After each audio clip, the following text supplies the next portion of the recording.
On his deathbed, a millionaire confessed about a child from his past. The family's investigation led to a black woman who owned their biggest business rival. DNA tests confirmed she was his daughter, making her the rightful heir to both companies. His final confession transformed his family's legacy forever. Before we get into the story, comment below where in the world you are watching from today. The sterile scent of antiseptic hung heavy in the air, a stark contrast to the opulent floral arrangements adorning Arthur Harrington's deathbed. His breaths, shallow and rasping, punctuated the strained silence. Eleanor, her perfectly sculpted face etched with a mixture of grief and calculation, squeezed her father's hand. Daniel, arms crossed, stood rigidly in the corner, his resentment a palpable presence. Clara, the youngest, her eyes brimming with unshed tears, knelt beside the bed, her touch gentle. "There's something I need to tell you," Arthur rasped, his voice a mere whisper. His eyes, clouded with age and illness, flickered between his children. The weight of his unspoken confession hung in the air, thick and suffocating. Eleanor, ever the pragmatist, leaned closer, her voice tight with barely concealed impatience. "Father, please, you need your rest." "No," Arthur insisted, a surprising strength entering his voice. "There's a daughter, Isabel." The name hung in the air, foreign and jarring, shattering the carefully constructed image of their seemingly perfect family. Daniel scoffed, his skepticism evident. "Isabel? Who's Isabel?" Clara, however, felt a flicker of hope amidst the stunned silence. A daughter her father had hidden? A secret life completely unknown to them? The mystery sparked a curiosity that overshadowed her immediate grief. Her heart ached with a bittersweet mix of loss and burgeoning intrigue. The world she knew, the life she'd always assumed, was irrevocably altered. The comfortable certainty of their family legacy crumbled, replaced by a gaping unknown. The scent of lilies, once comforting, now felt cloying, mirroring the suffocating weight of the revelation. The name, Isabel Dubois, echoed in the hushed Harrington mansion, a stark counterpoint to the muted sobs escaping Clara. Sunlight, weak and watery through the rain-streaked windows, cast long shadows across the polished mahogany furniture, highlighting the dust motes dancing in the air, a physical manifestation of the family's crumbling composure. Eleanor, her face a mask of controlled fury, paced like a caged predator. "This is absurd," she hissed, her voice tight with barely concealed panic. "A secret daughter? After all these years?" The perfectly manicured nails dug into her palms, a silent testament to her inner turmoil. Daniel, his skepticism solidified into bitter resentment, remained rooted in his corner. He watched his siblings with cold amusement, his silence more damning than any outburst. The air crackled with unspoken accusations, the weight of years of simmering family tensions amplified by Arthur's bombshell. Clara, however, was consumed by a desperate need for answers. The image of her father, the man she thought she knew, lay shattered alongside the elegant porcelain vase that had fallen from her shaking hands, its fragments mirroring the fractured pieces of her family. "We need to find her," she whispered, her voice barely audible above the storm raging outside, a tempest reflecting the storm brewing within her. "We have to understand." The following days blurred into a chaotic whirlwind of hushed phone calls, frantic searches, and increasingly desperate attempts to reconcile their idyllic past with the brutal reality of Arthur's secret life. The family's private investigator, a weary-eyed woman named Ms. Davies, presented them with a photograph, Isabel Dubois, a striking black woman with Arthur's piercing blue eyes, radiating power and self-assurance from behind the mahogany desk of her company's office. The image hung between them, a tangible link to a hidden past, sparking a mixture of fear, fascination, and simmering resentment. The weight of the impending DNA test pressed down upon them, a looming judgment on their family and their legacy. The Harrington mansion, usually a beacon of opulent calm, felt suffocating.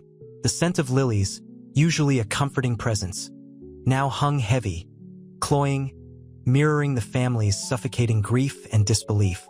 Eleanor, her perfectly sculpted composure cracking at the edges, stared at the photograph of Isabelle Dubois. The stark contrast between the woman's strength and her own carefully constructed facade was unsettling. "Those eyes," she murmured, more to herself than anyone else, her voice a low tremor. They were undeniably Arthur's, piercing blue, intelligent, and unsettlingly familiar. Daniel, ever the skeptic, remained silent, his gaze fixed on the swirling patterns of the Persian rug, a silent manifestation of his inner turmoil. He couldn't reconcile the image of his charming, albeit distant, father with this powerful, self-made woman. Resentment simmered beneath his surface calm, a bitter taste in his mouth. He'd always felt overshadowed by Eleanor's ambition. Now this felt like a final, crushing blow. Clara, however, felt a different wave, a rising tide of empathy. The photograph held a vulnerability, a hint of weariness beneath Isabel's assured gaze. It was a look Clara recognized, the quiet strength born from adversity. She saw a reflection of her own struggle to understand her father, a shared experience that transcended their vastly different lives. "She built an empire," Clara whispered, her voice barely audible, a quiet note of awe amidst the storm. "Imagine the strength that must have taken." The weight of the DNA test hung heavy in the air, a tangible entity threatening to shatter the already fragile foundations of their lives. Ms. Davies, the private investigator, cleared her throat, the sound sharp and abrupt in the heavy silence. "The results," she began, her voice a measured cadence, "will be available tomorrow morning." Her words hung in the air, a final, chilling note before the storm truly broke. The silence that followed was deafening, punctuated only by the rhythmic ticking of an antique grandfather clock, each tick a hammer blow against the fragile peace of the Harrington family. The future, once so predictable, now stretched before them, a vast and uncertain landscape shrouded in shadows and unanswered questions. The mahogany table, polished to a mirror sheen, reflected the strained faces gathered around it. Dawn painted the sky in hues of bruised purple and hesitant gold, mirroring the conflicted emotions swirling within the Harrington family.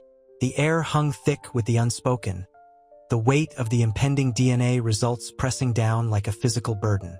Eleanor, her usually flawless makeup slightly smudged, nervously tapped a perfectly manicured nail against the glass of water. The clinking sound was amplified in the tense silence. "This changes everything," Daniel muttered, his voice rough, the words barely audible above the ticking grandfather clock. He ran a hand through his already disheveled hair, the gesture betraying the turmoil within. His resentment, a simmering volcano beneath years of suppressed anger, threatened to erupt. Clara, however, watched her brother with a mixture of pity and understanding. She saw the fear masked by his cynicism, the hurt hidden beneath his carefully constructed facade of indifference. She reached across the table, her hand covering his for a fleeting moment. The warmth of her touch, unexpected and tender, seemed to pierce through his defenses. "It doesn't have to," she whispered, her voice soft yet firm, a beacon of hope in the gathering storm. Maybe this is an opportunity." The unspoken question hung in the air. An opportunity for what? Reconciliation? Forgiveness? Or would the revelation only deepen the already existing rifts? Ms. Davies, a woman whose face reflected years of witnessing human fragility, cleared her throat, her gaze sweeping across their faces. The quiet rustle of papers broke the suffocating silence.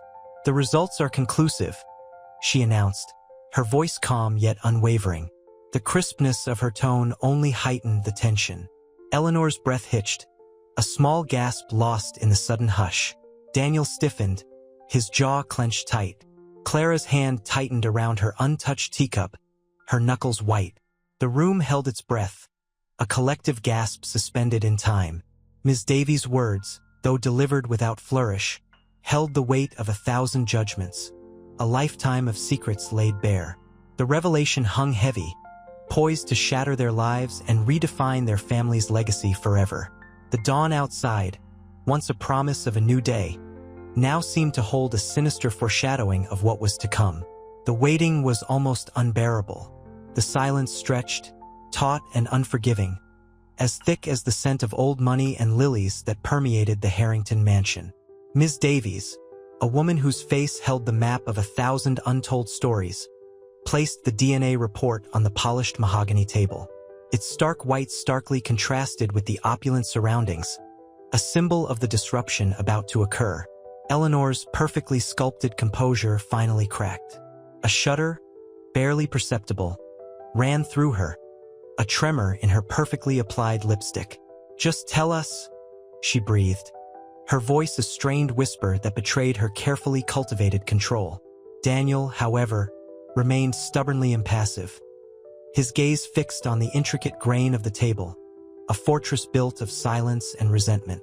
His knuckles, bone-white beneath his tan skin, betrayed the tension coiled within him. The weight of his unspoken anger pressed down on the room like a physical presence. Clara, ever the peacemaker, reached across the table, her hand resting lightly on her brother's. Her touch, small and gentle, was a fragile bridge in the chasm dividing them. "Daniel," she said softly, her voice laced with a quiet strength that belied her usual naivete. "We need to be ready for whatever this says." The crisp, clinical voice of Ms. Davies cut through the charged atmosphere. "The results confirm a 99.99% probability of paternity. Isabel Dubois is Arthur Harrington's daughter." The words hung in the air, heavy with unspoken implications. The crystal chandelier seemed to shimmer, its light refracting the shock, disbelief, and dawning horror mirrored in their eyes. Eleanor's carefully constructed world crumbled. Daniel's carefully maintained walls of cynicism threatened to collapse. Clara, her heart pounding, felt a strange mixture of empathy and fear. Eleanor's breath hitched. This can't be right." Her voice, laced with a desperation that shattered her previous facade, revealed the raw terror of losing her inheritance, her position, her entire life. Daniel, for the first time, cracked his impassive exterior. His eyes, dark and shadowed with years of suppressed emotion, flashed with something akin to stunned disbelief. The resentment that had fueled his bitterness for so long was eclipsed by a profound sense of betrayal. "He lied to us all," he whispered, the words escaping his lips like a sigh of exhausted pain. The carefully built wall of his cynicism crumbled slightly, revealing a heart wounded by years of deception. Clara, in contrast, felt a wave of unexpected empathy wash over her. The revelation wasn't just about a lost inheritance. It was about a secret life, a hidden family, and a father she'd suddenly come to see in a completely new and infinitely more complicated light. The future, once seemingly secure, now lay in pieces around them, sharp and unforgiving. The weight of the unspoken hung heavily in the air, the scent of lilies now tinged with the sharp tang of betrayal. The dawn outside, once a promise, now felt more like a threat, the light hinting at the painful truths yet to unfold. The mahogany table felt cold beneath Eleanor's trembling fingers. The scent of lilies, usually a comforting presence, now felt cloying, suffocating. She stared at the DNA report, the stark black lettering blurring through unshed tears. Daniel, his jaw clenched tight, remained stubbornly silent, his gaze fixed on a tiny crack in the polished surface. Only Clara, her hand still resting on his, seemed capable of acknowledging the seismic shift that had fractured their world. It's Isabel Dubois," Clara whispered, her voice barely audible above the frantic thumping of her heart. The name, once associated with a ruthless business rival, now carried the weight of a hidden sisterhood. The weight of the revelation settled heavily on Daniel. The years of resentment toward his father, fueled by perceived neglect, were now overshadowed by a raw, agonizing betrayal. He'd built his life on a foundation of lies, and the carefully constructed walls of his cynicism were crumbling under the pressure of this shocking truth. He felt a surge of anger, directed not only at their deceased father, but also at the siblings who'd shared in this deception, however unknowingly. Eleanor, however, was consumed by a different kind of pain. The fear wasn't just of losing her inheritance. It was the fear of losing her identity, her carefully constructed image of a flawless, successful life. The meticulously maintained facade was shattered, leaving behind a raw, vulnerable core. "This changes everything," Eleanor finally managed. Her voice choked with a mix of disbelief and raw terror. The words were a desperate plea, a desperate attempt to cling to the remnants of her carefully constructed life. The opulent surroundings, once symbols of success and security, now mocked her with their stark contrast to the chaos within. Clara squeezed Daniel's hand, her eyes brimming with unshed tears. She saw the pain etched on his face, the silent battle he was waging within himself. It wasn't just about money. It was about trust, loyalty, and the very essence of family, fractured beyond repair. The future, once so predictable, was now shrouded in uncertainty, a frightening unknown stretching before them. The scent of lilies mingled with the bitter tang of betrayal, the sweetness replaced by an acrid taste of disillusionment. The dawn outside promised a new day, but for the Harringtons, it held the grim promise of a long, painful reckoning. The lawyer's words hung in the air, heavy with the weight of legal jargon, yet somehow utterly devoid of meaning. The opulent Harrington living room, usually a stage for carefully orchestrated social performances, felt strangely muted, the polished mahogany reflecting the strained faces gathered around the table. Eleanor, her face pale and drawn, clutched a crystal glass, her knuckles bone-white. The ice inside clinked softly, a discordant counterpoint to the turmoil within her. "The DNA evidence is conclusive," Mr. Finch repeated, his voice a monotonous drone. "Isabel Dubois is Arthur Harrington's daughter." Daniel pushed away from the table, the chair scraping harshly against the polished floor. He walked to the window, the city lights blurring into an indistinct shimmer. The familiar cityscape, usually a source of quiet pride, now seemed alien, a cruel reminder of the life he'd built upon a foundation of lies. "Damn him," he muttered, his voice barely above a whisper. The resentment, a simmering volcano for years, threatened to erupt. Clara, ever the peacemaker, reached out a hand, her touch gentle on his arm. "Daniel?" she began, her voice soft, laced with concern. But he shrugged her off, the gesture sharp and abrupt. His pain wasn't just about the inheritance.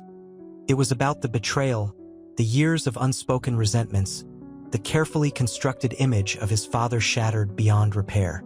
Eleanor finally spoke, her voice brittle. This can't be right. There must be some mistake."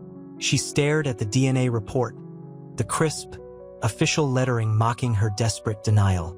The carefully constructed image of her flawless life was crumbling, leaving a raw, wounded core exposed.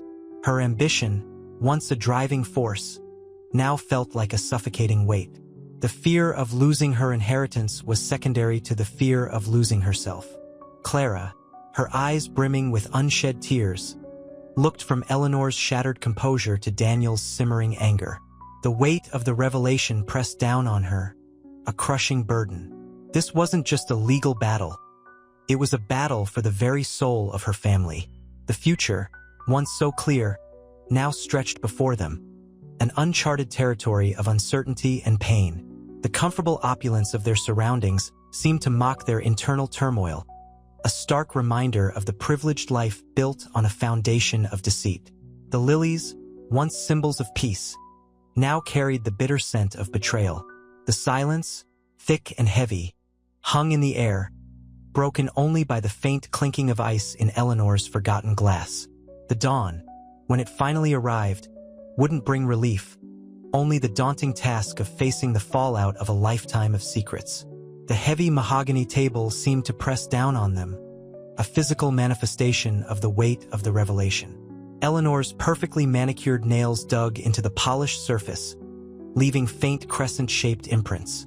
The scent of lilies, usually so calming, now felt cloying, a suffocating sweetness mirroring the bitterness in her heart. This changes everything," she whispered, her voice barely audible above the ticking grandfather clock in the hall. Daniel, his back still to the room, remained rigid. The city lights, a glittering tapestry against the night sky, offered no solace. He felt a cold dread settle in his gut, a chilling confirmation of his long-held suspicions about their father. He hadn't loved Arthur, not truly, but the revelation gnawed at him, revealing a deeper betrayal than he'd ever imagined. "It explains a lot," he finally mumbled, his voice rough with unshed anger. Clara, her eyes red-rimmed, reached for her brother's arm again, this time more gently.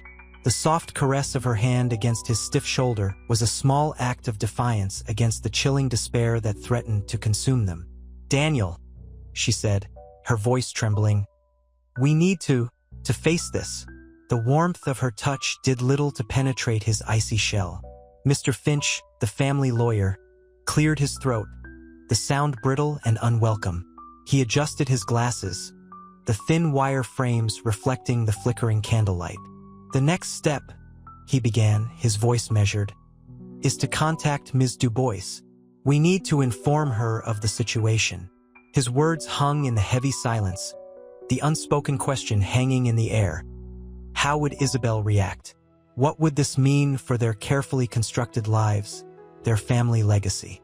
The fear, sharp and palpable, pulsed between them, a silent tremor beneath the surface of their carefully maintained composure.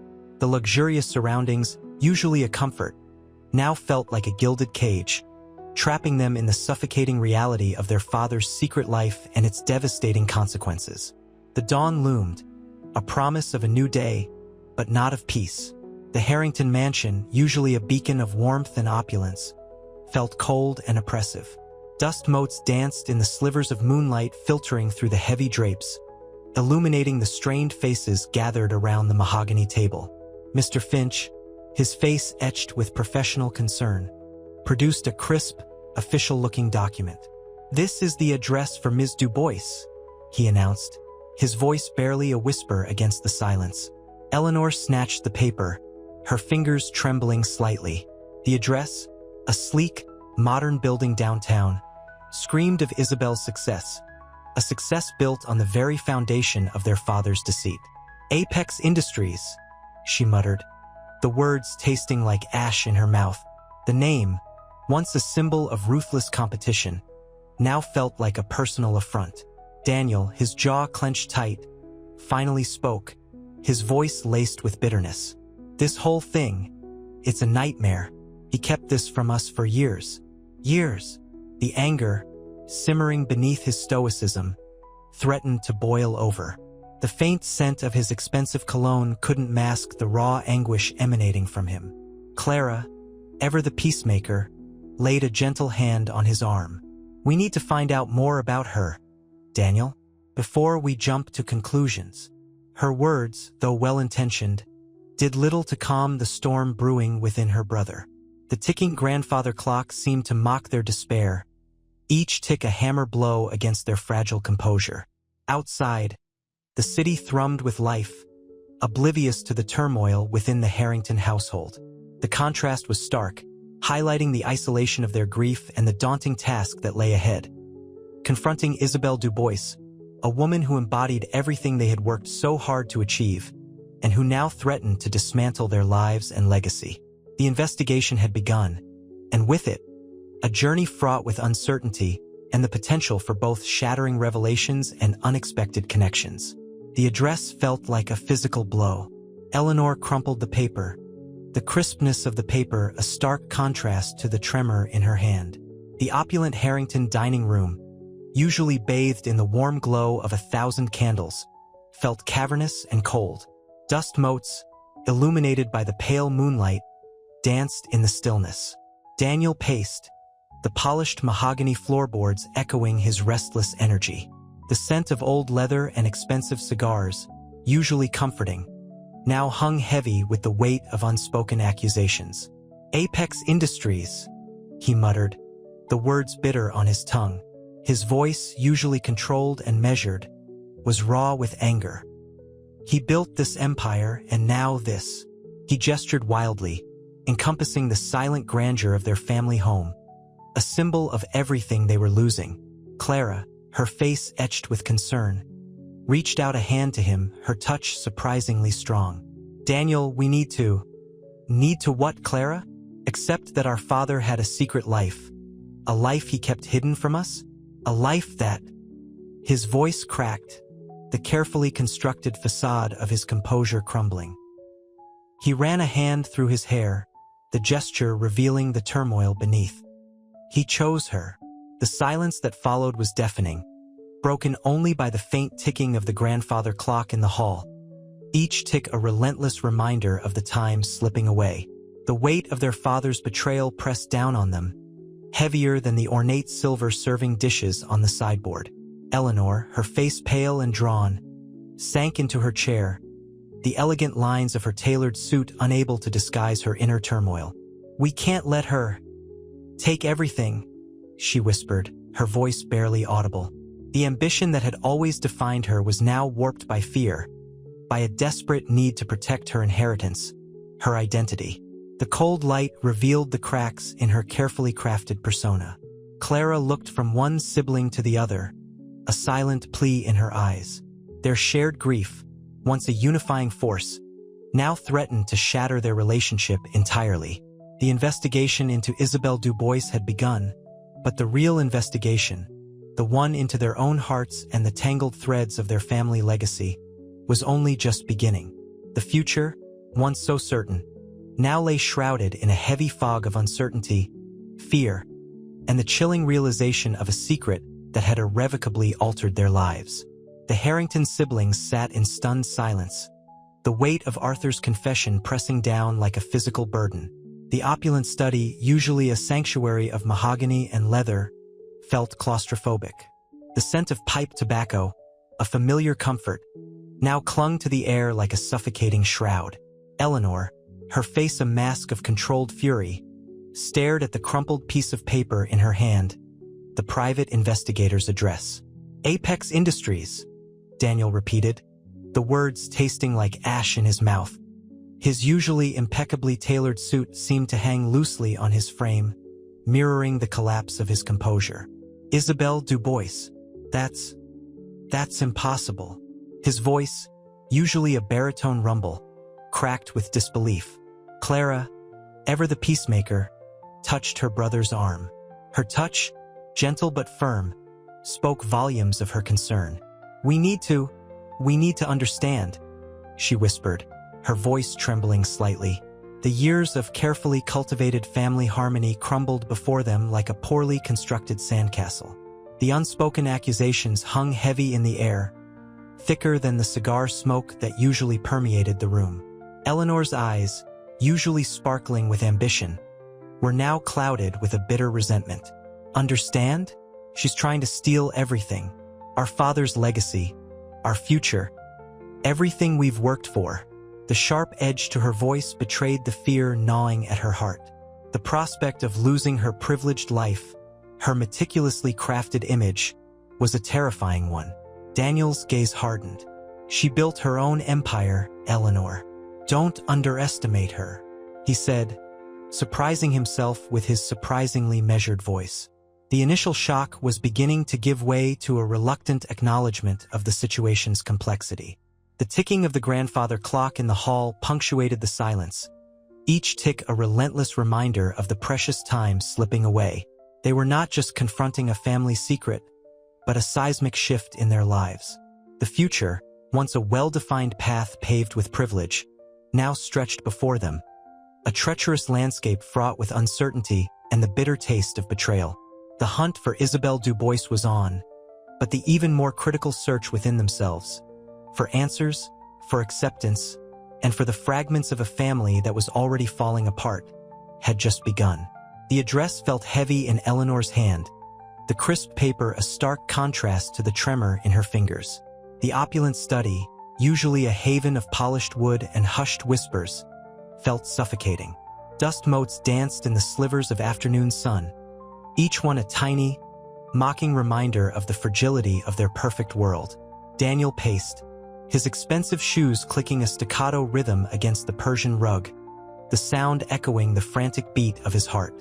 Clara, her usual composure fractured, sat silently, her eyes wide with a mixture of fear and fascination. "Isabelle Dubois?" Daniel muttered, the name a foreign object lodged in his throat. He ran a hand through his usually perfectly styled hair, the gesture betraying the turmoil within. "Apex Industries, our biggest competitor." Eleanor's voice, usually a silken weapon of persuasion, was edged with steel. "She's a thief, Daniel. A blackmailer. She's using this lie to steal our father's empire." Her words were sharp, laced with the bitterness of a life threatened. The fear in her eyes, however, was undeniable. Clara's voice, soft but insistent, cut through the charged silence. "But what if it's not a lie, Eleanor? What if it's true?" She looked from her brother to her sister, her face etched with a plea for understanding. The scent of lilies, usually a calming presence, now felt cloying, heavy with the unspoken anxieties that hung in the air like a shroud. The silence that followed was thick, broken only by the rhythmic tick-tock of the grandfather clock in the hall, each beat a hammer blow against the crumbling facade of their perfect family. The weight of their father's secret, once a whispered rumor, now pressed down with the force of a physical burden, threatening to crush them beneath its weight.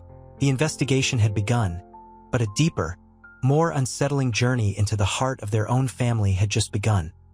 A journey fraught with the possibility of betrayal and the terrifying prospect of losing everything. The Harrington family's opulent study, usually a sanctuary of hushed whispers and polished mahogany, felt claustrophobic. The scent of lilies, usually calming, now hung heavy and cloying, mirroring the tension suffocating the siblings. Eleanor, her perfectly manicured hand trembling, clutched the address. The crisp paper felt brittle, a stark contrast to the tremor in her fingers. "Isabelle Dubois?" Daniel repeated, the name a bitter pill on his tongue. He ran a hand through his perfectly styled hair, the gesture betraying the carefully constructed facade of his composure. His voice, usually smooth and controlled, was tight with barely contained anger. "Apex Industries. It's unbelievable." Clara, usually the peacemaker, her face pale, spoke softly. "But what if it's true, Eleanor? What if it's not a lie?" Her voice, fragile but insistent, cut through the charged silence. She looked from her brother to her sister, her eyes pleading for understanding. Fear warred with a burgeoning sense of compassion. Eleanor's voice, usually a silken weapon of manipulation, was brittle with fear. "She's a thief, Daniel, a usurper. She'll take everything." The words, sharp as shards of glass, barely masked the terror gnawing at her.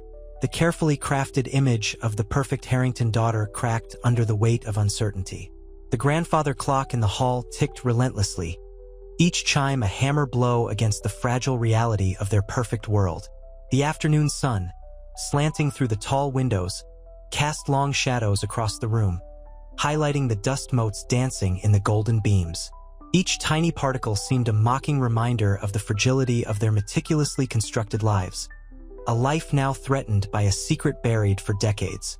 The silence, thick and suffocating, was broken only by the frantic tapping of Eleanor's perfectly manicured nails against the address, the sound a desperate plea against the encroaching uncertainty.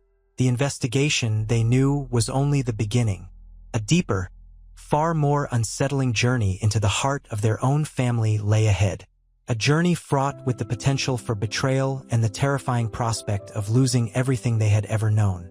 The address felt heavy in Eleanor's hand, a physical manifestation of the crumbling world around her. The scent of lilies, usually a comforting presence in their opulent study, now felt suffocating, mirroring the claustrophobia in her chest. Daniel paced, his perfectly styled hair a mess, his usual composure shattered. Clara, ever the peacemaker, watched them both, a silent plea in her wide, frightened eyes. "Isabelle Dubois," Daniel repeated, the name a bitter curse on his tongue. "Apex Industries. It's impossible." His voice, usually a smooth baritone, cracked with a raw, barely suppressed anger. The carefully constructed facade of the Harrington family, built on wealth and privilege, was cracking under the weight of their father's shocking confession. Clara's voice, soft but firm, cut through the suffocating silence. "But what if it's true, Eleanor? What if it isn't a lie?" Her gentle words, a fragile beacon in the storm, spoke of a hope neither of her siblings dared to express. She looked from Eleanor's panicked face to Daniel's simmering fury, her own fear battling with a burgeoning sense of compassion. Eleanor's perfectly manicured nails drummed a frantic rhythm against the address. Her voice, usually a weapon of silken manipulation, trembled with terror. "She's a thief, Daniel, a usurper. She'll take everything." The words, sharp and brittle, were a desperate attempt to deny the truth, to shield herself from the terrifying prospect of losing her meticulously constructed life. The grandfather clock in the hallway chimed, each toll a hammer blow against their carefully built reality. The afternoon sun, streaming through the tall windows, cast long shadows across the room, highlighting the dust motes dancing in the golden light, tiny reminders of the fragility of their world. The silence, thick and oppressive, hummed with unspoken fears and simmering resentments. The investigation had begun, but a far more unsettling journey, a journey into the heart of their own fractured family, lay ahead. A journey filled with the potential for betrayal and the terrifying prospect of losing everything. The Harrington family's opulent study, usually a sanctuary of polished mahogany and hushed whispers, felt suffocating. The air, thick with the scent of lilies and unspoken accusations, pressed down on them. Eleanor, her face a mask of controlled panic, clutched the crumpled address like a lifeline. Daniel, usually the picture of controlled rage, paced like a caged animal, his perfectly coiffed hair askew. Clara, her usual gentle demeanor replaced by a fragile anxiety, watched them both, her eyes wide and brimming with unshed tears. "Isabelle Dubois?" Daniel finally ground out, the name a bitter pill on his tongue. The polished surface of the antique desk seemed to mock his internal turmoil. "Apex Industries. It's impossible." His voice, usually a smooth baritone, cracked, betraying the carefully constructed composure he so fiercely maintained.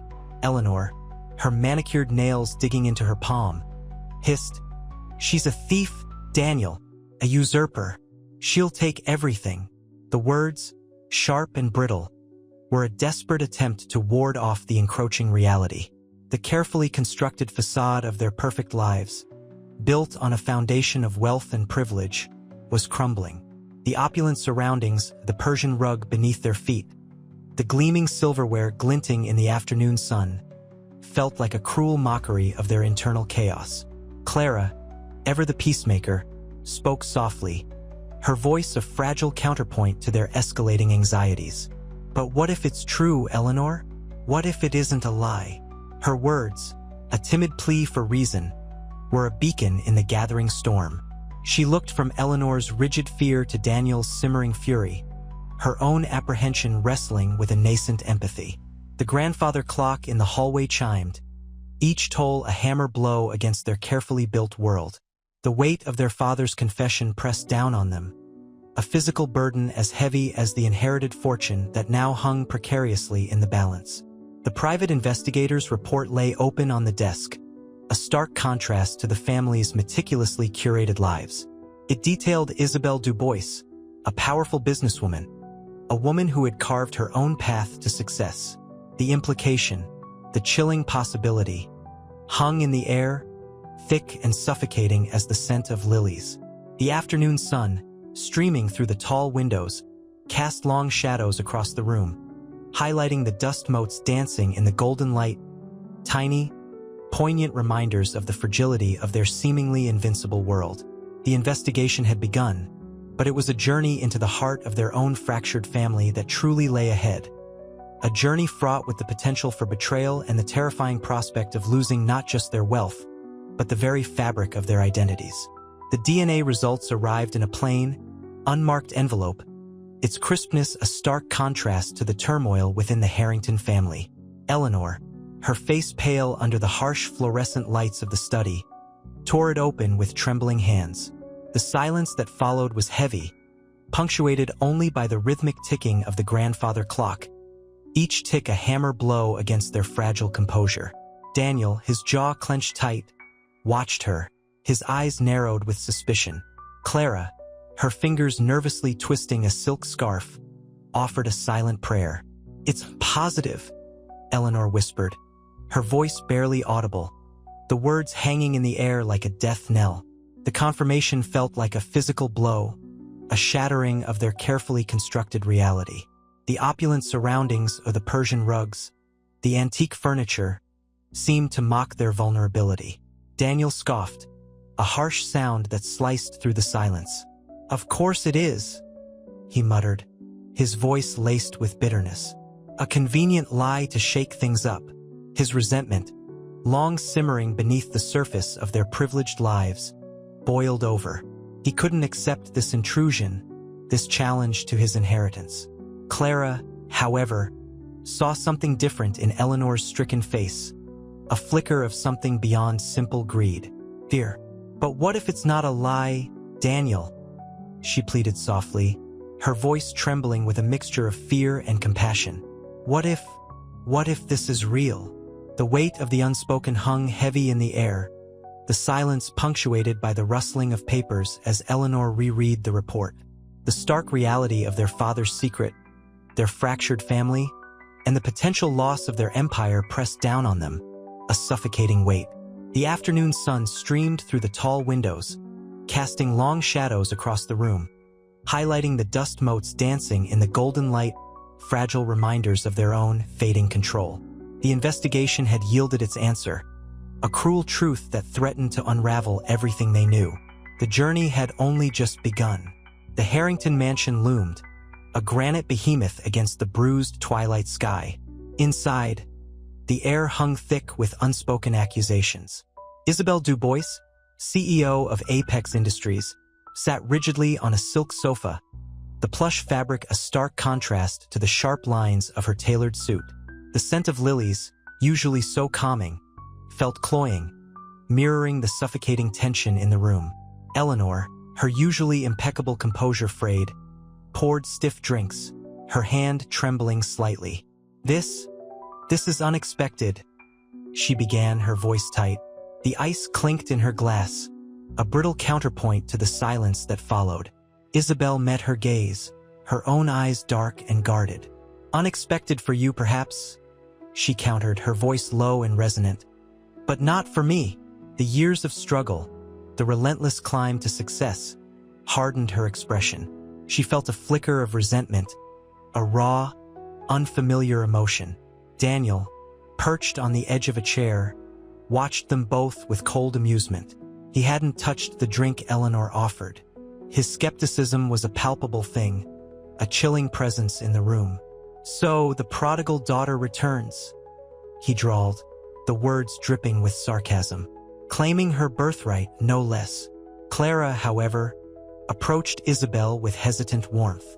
We just wanted to meet you," she said softly, her voice trembling slightly, betraying the vulnerability beneath her polite exterior. The faint scent of lavender from her perfume, a comforting contrast to the tension, offered a small gesture of peace. Isabel looked at Clara, the young woman's sincerity a startling change from the hostility she expected. A faint softening occurred, a barely perceptible crack in her hardened exterior. "I'm not here to claim anything from you," she replied, her tone less harsh, though her eyes remained wary. "I'm here because of my father's dying confession." She paused, running a hand through her hair, a small gesture of self-soothing. The weight of the past pressed heavily upon her, a lifetime of unanswered questions, of a father she barely knew. And his legacy. The silence that followed was broken only by the ticking grandfather clock, its relentless rhythm a reminder of the fleeting nature of time and the irreversible decisions made within its passing. The encounter, tense yet filled with unspoken emotions, marked the beginning of a long and arduous journey, a battle not just for an inheritance, but for recognition, acceptance, and perhaps even forgiveness. The mahogany table gleamed under the harsh fluorescent lights of the Harrington family lawyer's office. Isabel sat opposite Eleanor, The scent of expensive perfume, a sharp contrast to the sterile smell of antiseptic cleaner. Eleanor, her face meticulously made up, tapped a perfectly manicured nail against a file, a nervous habit Isabel had noticed. The silence stretched, thick and uncomfortable, punctuated only by the rhythmic tick-tock of a clock on the wall. "So, Ms. Dubois?" Eleanor began, her voice smooth but laced with barely concealed hostility. "You're claiming half of Harrington Industries?" Isabel met her gaze, unflinching. "My father's confession makes it undeniably clear I am his daughter, and therefore his heir." The words hung in the air, heavy with unspoken emotion. The years of struggle, the self-made empire, suddenly felt fragile, vulnerable. "Confession?" Daniel scoffed from a nearby chair, his arms crossed, his expression skeptical. "A deathbed delusion, more likely." Old Arthur was always prone to flights of fancy. He leaned back, the leather creaking under his weight. His cynicism felt like a cold wind in the room. Clara, however, shifted uncomfortably. She nervously adjusted the strap of her bag, her eyes flitting between Isabel and her brother. The scent of her lavender perfume, a small island of calm in the storm, did little to ease the tension. "Daniel," she whispered, her voice laced with plea, "this isn't a game." Isabel's gaze softened fractionally as she looked at Clara, a flicker of empathy breaking through her carefully constructed facade of strength. The young woman's quiet support offered a glimmer of hope in the suffocating atmosphere of legal maneuvering. A small, almost imperceptible nod acknowledged the unexpected kindness. The quiet understanding between them was a small crack in the wall of hostility. The meeting was far from over, the battle for legacy and recognition only just beginning. The air vibrated with the unspoken weight of the past, the future uncertain and hanging precariously in the balance. The meeting adjourned in a flurry of rustling papers and hushed whispers. Isabel stepped out into the crisp autumn air, the chill a stark contrast to the heated atmosphere inside. Leaves, the color of burnt umber and fiery crimson, crunched under her heels as she walked, each sound a small, brittle echo of the larger conflict brewing. A wave of exhaustion washed over her. The polished surfaces of the lawyer's office felt a world away from the rough-hewn strength of her own beginnings. She leaned against a towering oak, its ancient bark rough against her gloved hand. The scent of damp earth and decaying leaves filled her lungs, a grounding presence amidst the swirling uncertainties. Tears pricked her eyes, not tears of despair, but of a weary resilience, offered a fragile lifeline. "Isabel," Clara said again, her voice low, "my father, he wasn't a good man, but you deserve to know the truth, the whole truth." Isabel looked at her, really looked at her, seeing past the initial shock and disbelief to a genuine empathy that cut through the decades of carefully built walls. The years of self-reliance, the ruthless climb to the top, all felt momentarily brittle. Tears threatened, then fell, silent witnesses to a lifetime of unspoken pain. "He left me," she whispered, her voice thick with unshed tears, "with nothing, absolutely nothing." The locket, nestled against her skin, felt heavy, a tangible reminder of a father who'd chosen to vanish rather than face the consequences of his actions. A flashback. The harsh glare of the hospital sun, the sterile smell of antiseptic, the faint, fading scent of her mother's perfume. A single tear traced a path down the small girl's cheek, a stark contrast to the bright red teddy bear clutched tightly in her tiny fist. The car's taillights disappeared down the long drive, a final, heartbreaking punctuation mark on a sentence left unfinished. The present snapped back with jarring clarity. The weight of the past, the years of fighting for survival, the bitterness of betrayal, it threatened to overwhelm her. But in Clara's eyes, she saw a reflection of her own sorrow, tempered by a flicker of hope, a shared understanding of loss, of the enduring power of family, or rather, the absence of it. "He didn't even know you existed," Clara continued, her voice soft, her words laced with an almost unbearable sadness. "He kept it hidden from everyone, even from us." The revelation hung in the air, heavy and suffocating. Daniel cleared his throat, the sound jarring in the oppressive silence. He looked at Isabel, his gaze lingering on the fragile strength etched onto her face. He saw not a rival, but a woman deeply wounded by the very man who had also been the source of his own internal conflicts. The seed of empathy planted earlier began to take root. The legal battle loomed, but something far greater than corporate greed or inheritance rights had begun to take shape. The hushed grandeur of the Harrington law firm's conference room felt suffocating. The scent of expensive leather and polished mahogany couldn't disguise the bitter tang of impending conflict. Isabel sat ramrod straight, her tailored suit a stark contrast to the plush, floral wallpaper.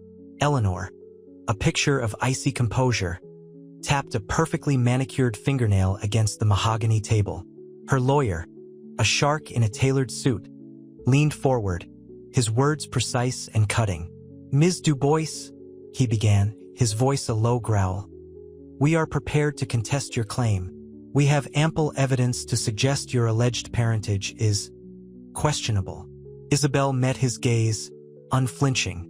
The years of battling for every inch of her success hardened her expression. "Your evidence is based on conjecture and desperate attempts to cling to a legacy built on deceit," she countered, her voice calm but laced with steel. The air crackled with unspoken accusations. Daniel shifted uncomfortably in his chair. Clara, ever the peacemaker, reached across the table, her hand hovering briefly over Isabel's before retracting. The unspoken gesture communicated more than words ever could. A shared understanding of injustice, of a father's betrayal. The lawyer continued his relentless assault, but Isabel remained resolute. She knew the battle would be long and arduous, but the fight wasn't merely for an inheritance. It was for recognition, for validation, for the dignity denied her for so long. The image of her mother's worn hands, calloused from years of hard labor, flashed in her mind, fueling her resolve. The flickering gaslight in her childhood home, the constant worry etched on her mother's face, all contributed to the burning fire in her eyes. This wasn't about money. It was about reclaiming her identity. Eleanor watched, her expression a mask of controlled fury. The initial shock of her father's confession had morphed into a desperate, grasping ambition to retain her privileged position. She'd built her life on this legacy, and she wasn't willing to let it go without a fight. The fear gnawed at her, a cold serpent coiling around her heart. The meeting ended with no resolution, the tension hanging heavy in the air like a storm cloud. As Isabel rose to leave, Clara's hand brushed hers again, a silent promise of support in the coming storm. The legal battle had begun, but so had something far more profound. A quiet rebellion against years of silence, a fight for justice, and a tentative alliance forged in the crucible of shared pain and unexpected understanding. The mahogany table felt cold beneath Isabel's hands, the polished surface reflecting the harsh fluorescent lights of the Harrington family lawyer's office. Eleanor, her face a mask of controlled rage, watched Isabel with narrowed eyes. The air hung thick with unspoken accusations, the scent of expensive cologne clashing with the faint metallic tang of Isabel's anxiety. "We're not just contesting your claim, Ms. Du Bois," Eleanor finally said, her voice a low, controlled vibrato. "We're exposing your fabrications." The word hung in the air, sharp and cruel. Isabel met her gaze, her own eyes blazing with a fierce intelligence. The years of struggle, of building Apex Industries from the ground up, fueled her resolve. "Your fabrications are the comfortable lies you've told yourselves for decades," she countered, her voice steady, each word precise. Daniel, his face etched with a mixture of guilt and apprehension, fidgeted in his chair. He'd always been the family outsider, the one who questioned Arthur's authority, and now, seeing Isabel's strength, a flicker of doubt sparked within him. He saw in her not a threat, but a reflection of his own internal conflict. Clara, her face pale but determined, reached across the table, placing a comforting hand on Isabel's. "They don't know you, Isabel," she whispered, her voice trembling slightly. "But I'm starting to." The gesture, simple yet profound, broke through the icy barrier of animosity. Isabel felt a surprising warmth spread through her, a small crack in the wall of bitterness she'd built around her heart. The legal battle loomed, a dark cloud on the horizon, but in that small act of solidarity, she found a glimmer of hope. The fight was far from over, but she wasn't alone. The scent of expensive coffee couldn't mask the underlying tension, but Clara's touch held the promise of a different future, a future where justice, and perhaps even reconciliation, were possible. The meeting dissolved into a flurry of legal jargon and veiled threats, but Isabel left with a newfound strength, a resilience fueled not only by her own inner fire, but by the unexpected support of Clara, a quiet beacon in the storm. The courtroom was a stifling cage of polished wood and hushed whispers. Isabel sat ramrod straight, the cool silk of her dress a stark contrast to the sweat beading on her forehead. Eleanor, a vision of icy composure in tailored gray, watched her with barely concealed triumph. The air crackled with anticipation, the silence punctuated only by the rhythmic tick-tock of a grandfather clock in the hall.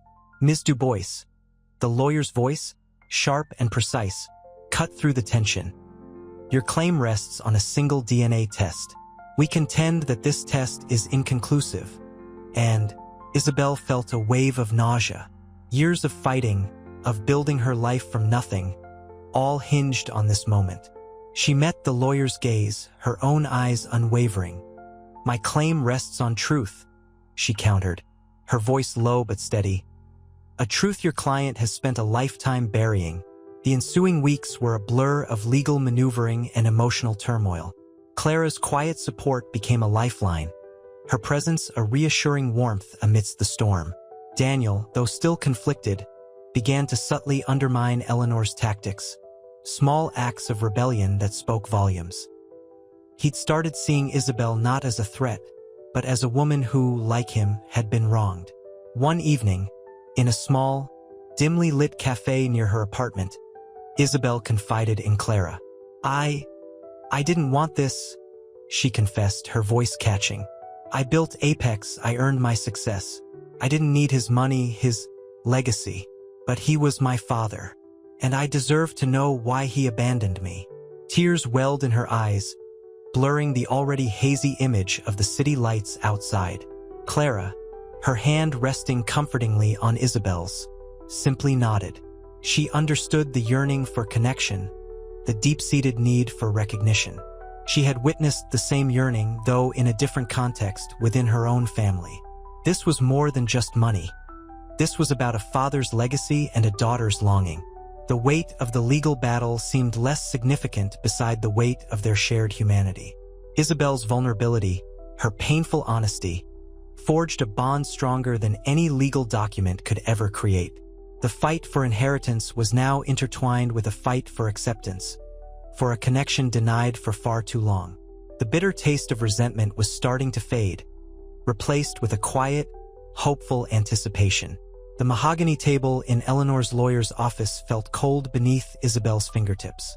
The air, thick with the scent of expensive leather and simmering resentment, hung heavy. Eleanor, impeccably dressed, leaned back, a predatory smile playing on her lips. So, Ms. Dubois, she began, her voice smooth as honeyed poison. You're prepared to fight for this inheritance despite everything? Isabel met her gaze, her own expression unyielding. The faint scent of jasmine from her perfume was a quiet rebellion against the suffocating formality. Everything? She echoed, a tremor in her voice barely perceptible.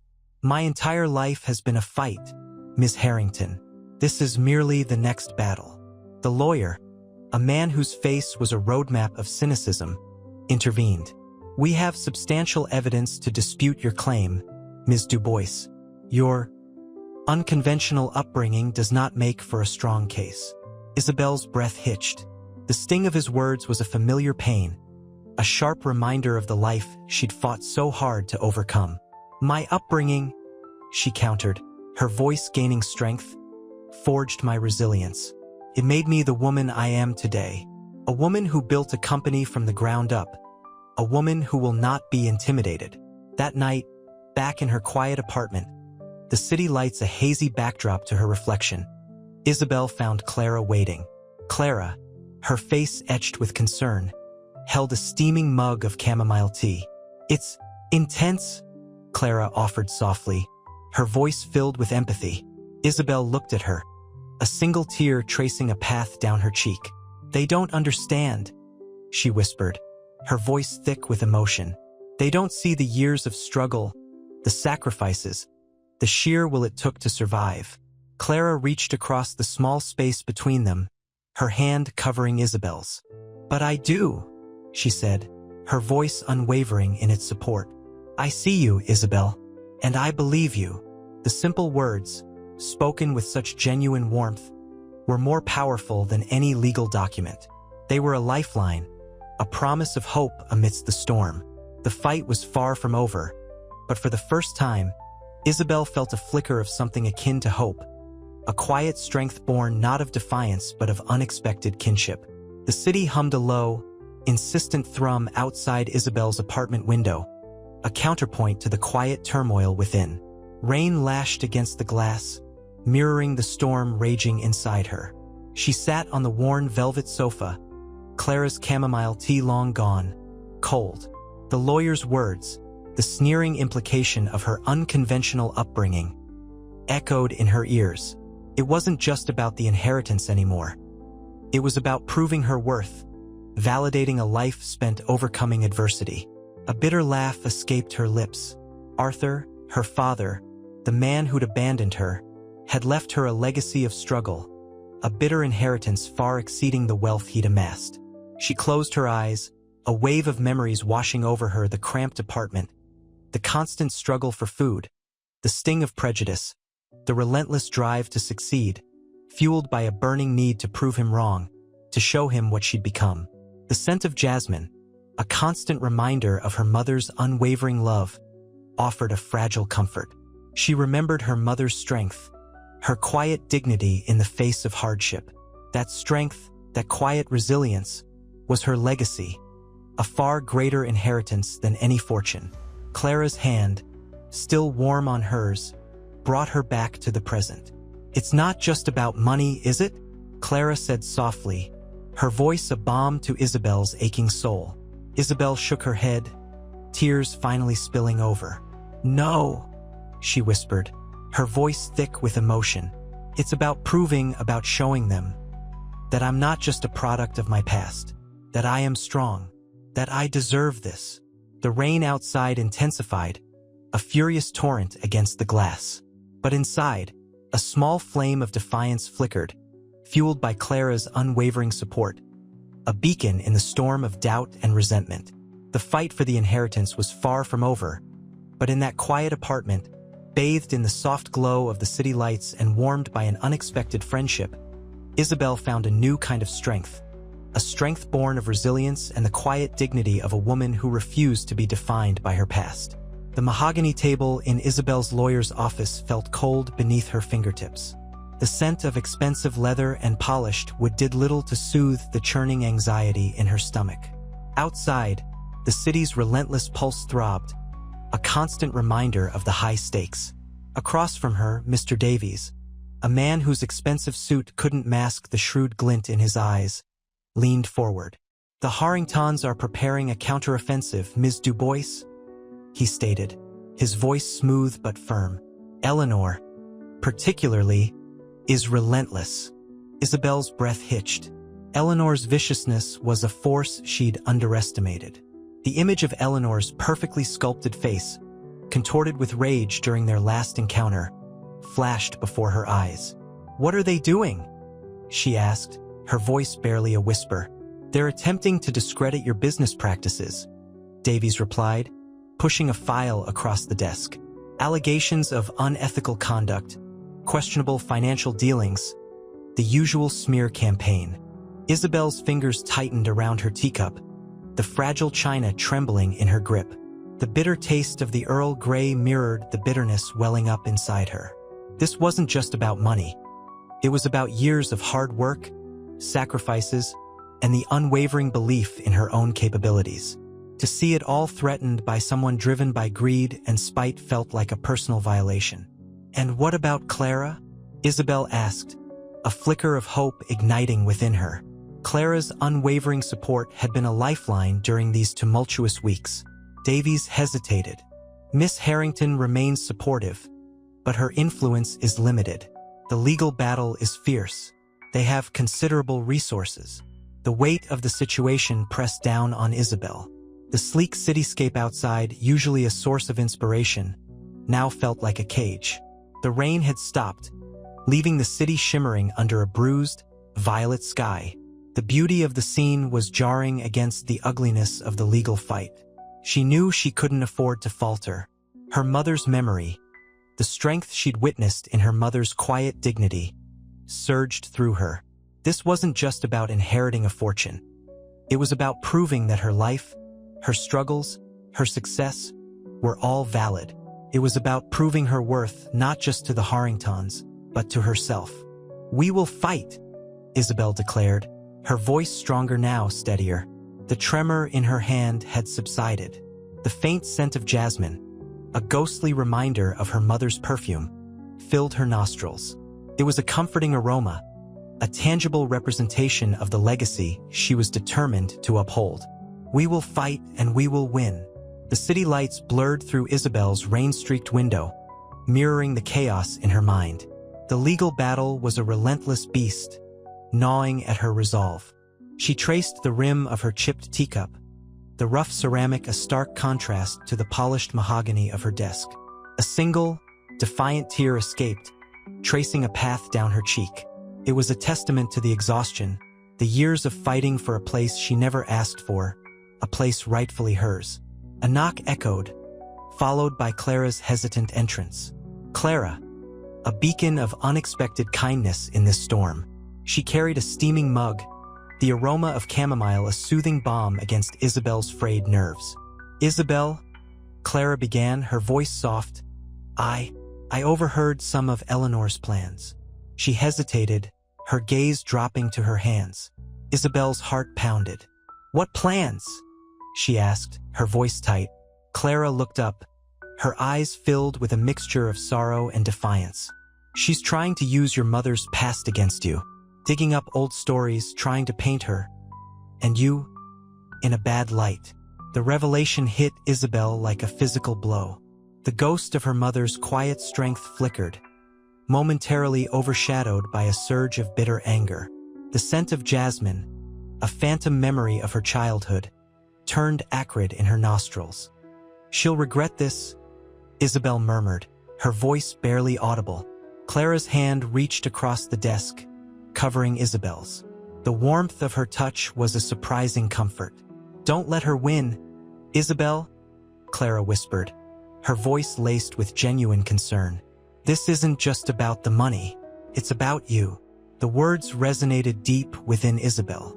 It wasn't just about the inheritance. It was about validation, about proving her worth to herself, not just to the cynical eyes of the Harrington family. Clara's support was a lifeline, a small flame against the encroaching darkness. Isabel straightened, a newfound resolve hardening her features. The rain had stopped, leaving the city sparkling under the glow of a nascent moon. This fight was far from over, but for the first time in weeks, Isabel felt a flicker of hope, a fragile yet persistent ember burning against the cold reality of the impending legal battle. She looked at Clara, a genuine smile finally breaking through the weariness. "You're right," she said, her voice filled with a quiet strength. "We will fight, and we will win." The mahogany desk felt cold beneath Isabel's hands, the polished surface a stark contrast to the raw ache in her chest. Arthur Harrington's betrayal, revealed in whispered accusations and unearthed letters, felt like a physical wound. The scent of old paper and forgotten memories clung to the air in her opulent office, a suffocating reminder of a life she'd never known. Outside, the city hummed with a relentless energy, a vibrant symphony that mocked her internal turmoil. A single flickering candle illuminated the shadowed corner where a faded photograph lay discarded. It was her mother, young and vibrant, a ghost of a smile playing on her lips. Isabel's fingers trembled as she reached for it, the worn edges a testament to years of silent longing. The image brought a fresh wave of sorrow, a bitter taste of abandonment. She'd built an empire from scratch, proving her worth in a world that had tried to diminish her. Yet, the void left by her father remained, a gaping hole in her heart. A soft knock echoed through the room, breaking the spell. Clara Harrington stood in the doorway, her face etched with concern. "Isabel?" she began hesitantly. I wanted to apologize for Eleanor's behavior."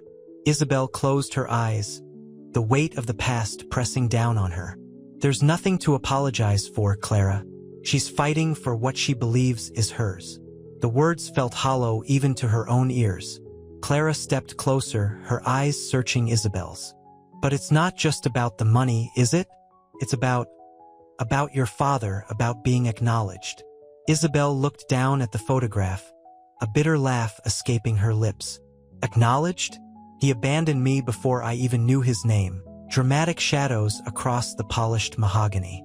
Isabel, her hands still clasped in Clara's, felt the tremor of fear, but beneath it, a burgeoning strength.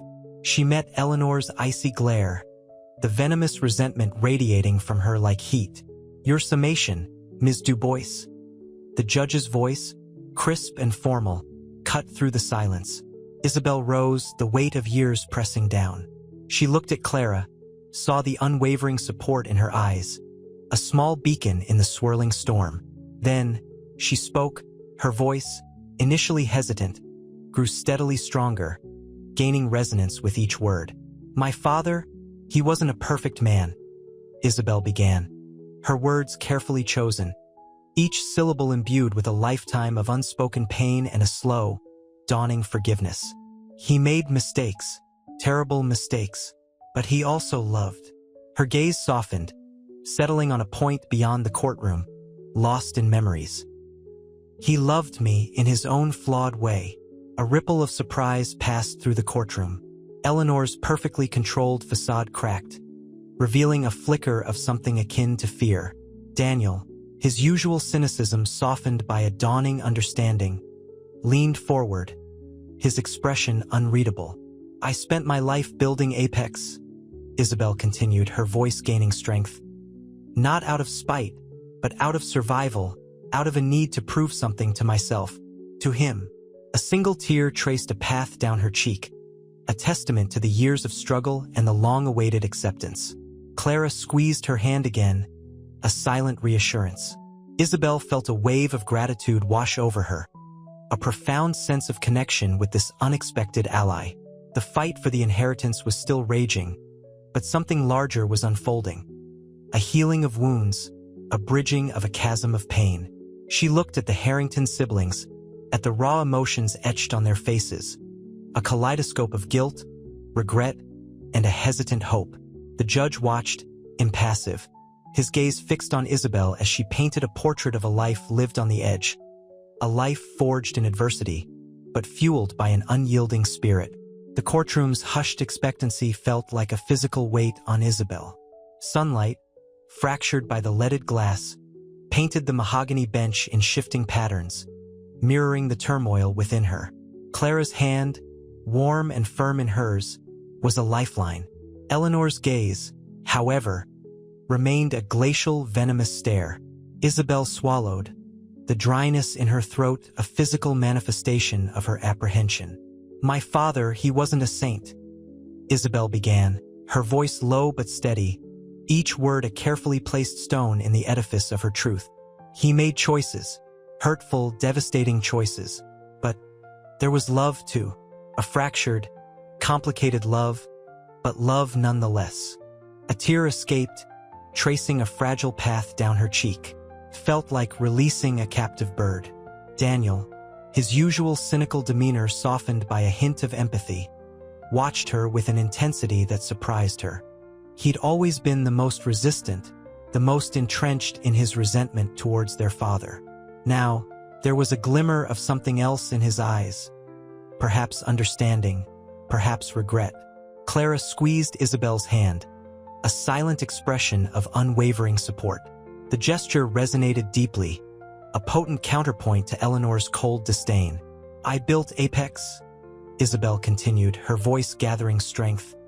"Not out of spite, but out of a fierce need to survive, to prove to myself that I was worthy, that I wasn't just a mistake. The words hung in the air, heavy with unspoken pain, a lifetime of striving and self-discovery. The courtroom held its breath, captivated by the raw honesty in her voice. A low murmur rippled through the gallery. Even the judge, known for his stoic demeanor, seemed subtly affected. The weight of Arthur Harrington's legacy, his hidden life, and its devastating consequences pressed down on them all. This wasn't just a battle for inheritance. It was a battle for souls, for forgiveness, for redemption. The air crackled with unspoken emotions, a volatile mixture of guilt, sorrow, and the fragile tendrils of hope. The legal battle raged on, but beneath the surface, a deeper, more profound transformation was underway. The courtroom air, thick with unspoken accusations and simmering resentments, felt stifling. Sunlight streamed through the tall windows, illuminating dust motes dancing in the golden beams. Eleanor, her face a mask of controlled fury, glared at Isabel, her eyes glittering with unshed tears of thwarted ambition. Isabel, however, met her gaze unflinchingly, her own eyes reflecting a quiet strength born from years of battling adversity.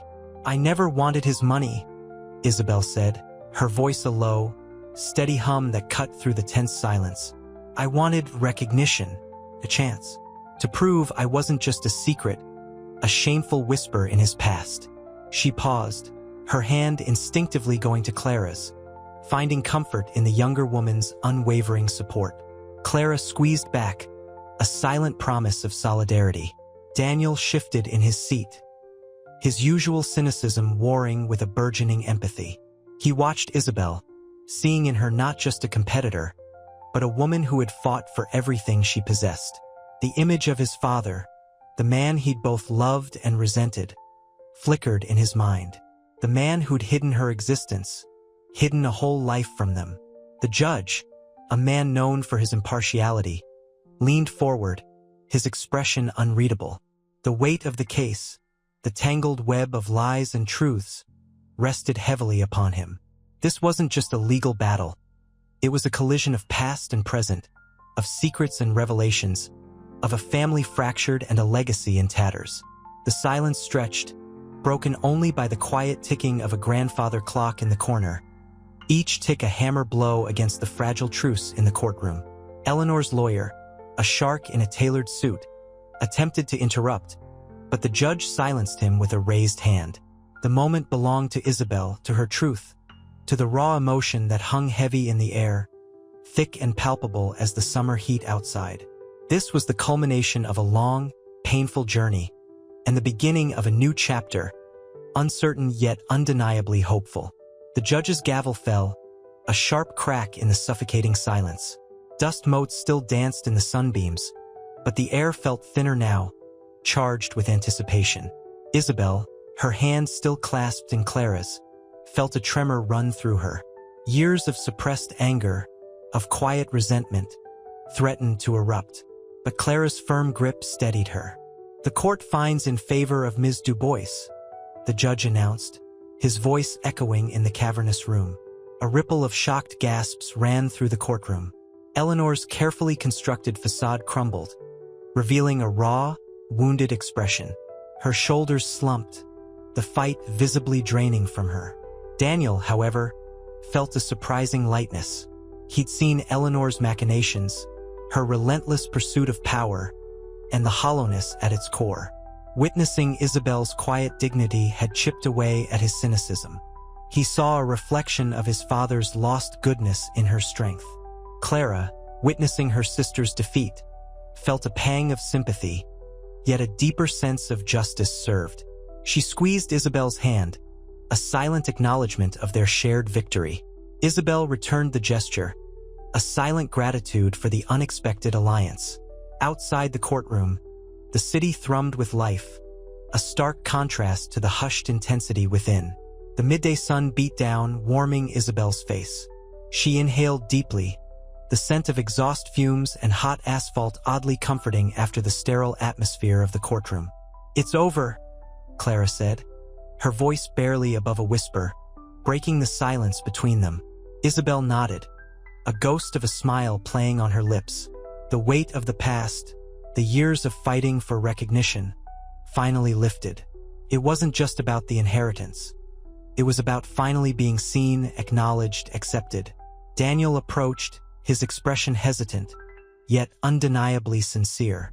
I'm sorry, he mumbled, his voice rough with unexpected emotion. For everything. Isabel met his gaze, her eyes softening. I understand, she replied, her voice gentle. This wasn't about blame, it was about healing, about moving forward.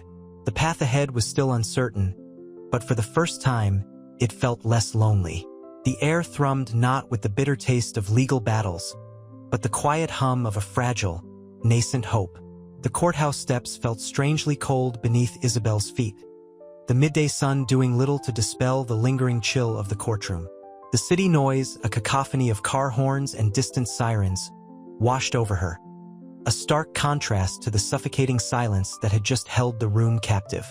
Clara's hand, warm and reassuring in hers, was the only tangible connection to the reality beyond the legal battle's aftermath. It's surreal, Clara whispered, her voice catching slightly. Her eyes, usually bright with naivete, held a newfound depth, a quiet wisdom born from witnessing the ugliness of Eleanor's machinations. Isabel squeezed Clara's hand. The victory felt hollow, a Pyrrhic win. The inheritance was significant, yes, but the emotional wounds remained raw. She thought of her father, the ghost of a man she'd never truly known, and the bitterness that had hardened her heart for so long began to crack. Daniel approached, his usual guarded demeanor softened by an almost hesitant vulnerability. He cleared his throat, the sound swallowed by the city's roar. I want to apologize, he began, his voice rough with unspoken regret, for my skepticism, for not believing you sooner. Isabel looked at him, truly saw him for the first time. The resentment she'd felt towards the entire Harrington family began to ebb, replaced by a dawning understanding. His apology wasn't just words. It was a shedding of his ingrained cynicism, a fragile step towards acceptance. I understand, she replied, her voice softer than she intended. The weight of years of bitterness felt lighter, the burden of her past slightly eased. Clara, ever the peacemaker, stepped forward, a gentle smile gracing her lips. Maybe, she suggested, her voice infused with a cautious optimism, we could celebrate a small dinner, just the three of us. A hesitant smile played on Isabel's lips. The thought of genuine connection, of shared vulnerability, felt both terrifying and exhilarating. The legal victory was a step. This small gesture of reconciliation felt like a giant leap toward healing. The city's relentless energy no longer seemed overwhelming. It hummed with the potential for new beginnings. Looking from Clara's hopeful face to Daniel's hesitant yet sincere expression, Isabel knew that the true inheritance wasn't just the company, but the chance for a family she'd never had. And that, she realized, was priceless. The mahogany of Eleanor's study felt slick beneath Isabel's fingertips. Dust motes danced in the late afternoon sun, illuminating the opulent but sterile space. A faint scent of lilies, Eleanor's favorite, clung to the heavy drapes, a jarring contrast to the bitter taste of betrayal lingering in Isabel's mouth. Eleanor sat behind her imposing desk, her face a mask of carefully controlled composure, her eyes, however, betraying a flicker of something akin to fear. The legal documents, detailing the full extent of Eleanor's fraudulent activities, lay scattered across the desk like fallen leaves. I didn't think it would go this far, Eleanor whispered, her voice barely audible above the rhythmic tick of a grandfather clock in the hall. The words were laced with a desperate plea, a stark contrast to her previous air of invincibility. Isabel met her gaze, her own emotions a turbulent sea beneath a calm surface. You underestimated the strength of truth, Eleanor, she replied, her voice low and steady. The years of quietly building apex, of facing down prejudice and doubt, had forged a resilience that now served her well. The silence stretched, thick and heavy, broken only by the distant city hum. Eleanor's carefully constructed facade finally crumbled. Tears streamed down her face, staining the perfectly applied makeup. The image of the ruthless businesswoman shattered, revealing a woman drowning in the consequences of her own actions. It wasn't just about the money, Eleanor choked out, her voice cracking. It was about proving myself, about showing them I was worthy. Isabel understood. A deep, aching empathy stirred within her, a painful echo of her own struggle for recognition. She walked closer, her steps deliberate. She stopped beside Eleanor's desk, not as a victor, but as a fellow human experiencing the bitter fruit of ambition unchecked. "Worthy of what?" she asked softly. "Of destroying everything in your path?" Eleanor's sobs intensified. The meticulously crafted image of success lay in ruins, replaced by a raw, vulnerable grief. The inheritance, the company, the facade. It all seemed inconsequential now, dwarfed by the weight of her own moral failings. The sun dipped below the horizon, casting long shadows across the room, a visual metaphor for the end of an era, the beginning of a reckoning. Isabel knew the legal battles were far from over, but in this moment, in the quiet devastation of Eleanor's breakdown, a different kind of victory felt tangible, a victory of empathy, of understanding, and of the slow, difficult process of forgiveness. The sterile scent of antiseptic lingered in the air of the hospital waiting room, a stark contrast to the vibrant blooms Clara had brought for Isabel. Sunlight streamed through the large windows, illuminating dust motes dancing in the golden rays. Clara nervously adjusted the bouquet, its vibrant colors a silent testament to her hope for reconciliation. Isabel, pale but composed, sat opposite her, her gaze fixed on a distant point. The silence stretched, thick with unspoken emotions. She's still asleep," Clara finally said, her voice barely a whisper, breaking the tense quiet. The weight of the past few weeks pressed heavily on her, the courtroom drama a distant, surreal memory. Isabel nodded slowly, her fingers tracing the rim of a chipped teacup. "The doctors say she's exhausted. Emotionally," she added, a hint of weariness in her voice. The whole ordeal, it took a toll. The bitterness, the simmering resentment that had fueled her initial resistance to the Harringtons, had begun to soften, replaced by a weary understanding. She looked at Clara, her gaze softening further. Clara reached across the small space separating them, her hand covering Isabel's. The touch was tentative at first, then strengthened by a shared understanding. "I'm so sorry, Isabel," Clara murmured, her voice thick with emotion. "For everything. For Dad. For Eleanor." A faint smile touched Isabel's lips. "It's not your fault, Clara," she replied softly. "The past, it's the past. We can't change it, but we can choose how we move forward." She squeezed Clara's hand, a silent affirmation of their fragile but growing bond. The afternoon sun began to dip below the horizon, casting long shadows across the waiting room floor. The air cooled, a gentle breeze carrying the scent of autumn leaves.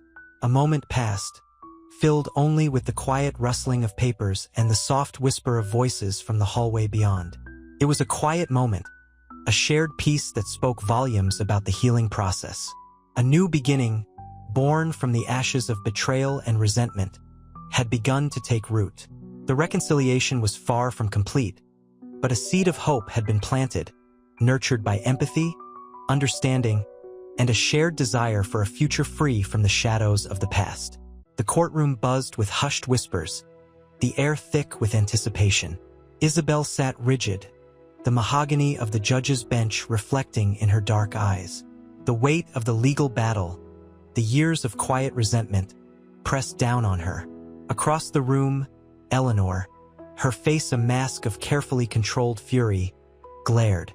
The final verdict hung in the balance, a precarious pendulum swinging between justice and the bitter taste of defeat. The judge's voice, amplified and clear, cut through the tension. "The court finds in favor of Ms. Dubois," he announced. A ripple of gasps and murmurs ran through the courtroom. Isabel felt a wave of relief so profound it nearly knocked her off her feet. It wasn't just about the inheritance. It was about validation, about finally being seen. But the victory felt hollow. Isabel's gaze drifted to Clara, her face etched with a mixture of relief and sadness. Clara's eyes met hers, conveying a silent apology, a silent understanding of the pain this entire ordeal had caused. The weight of Arthur's legacy, the burden of his deception, now rested squarely on Isabel's shoulders, but with it came a newfound sense of agency.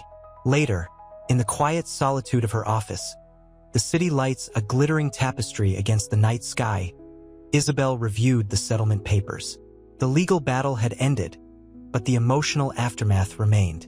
She thought of her father, not with hatred, but with a profound, weary sadness. His actions were inexcusable, but she understood, at last, the complexities of his life, the secrets that had shaped his choices. A soft knock interrupted her thoughts.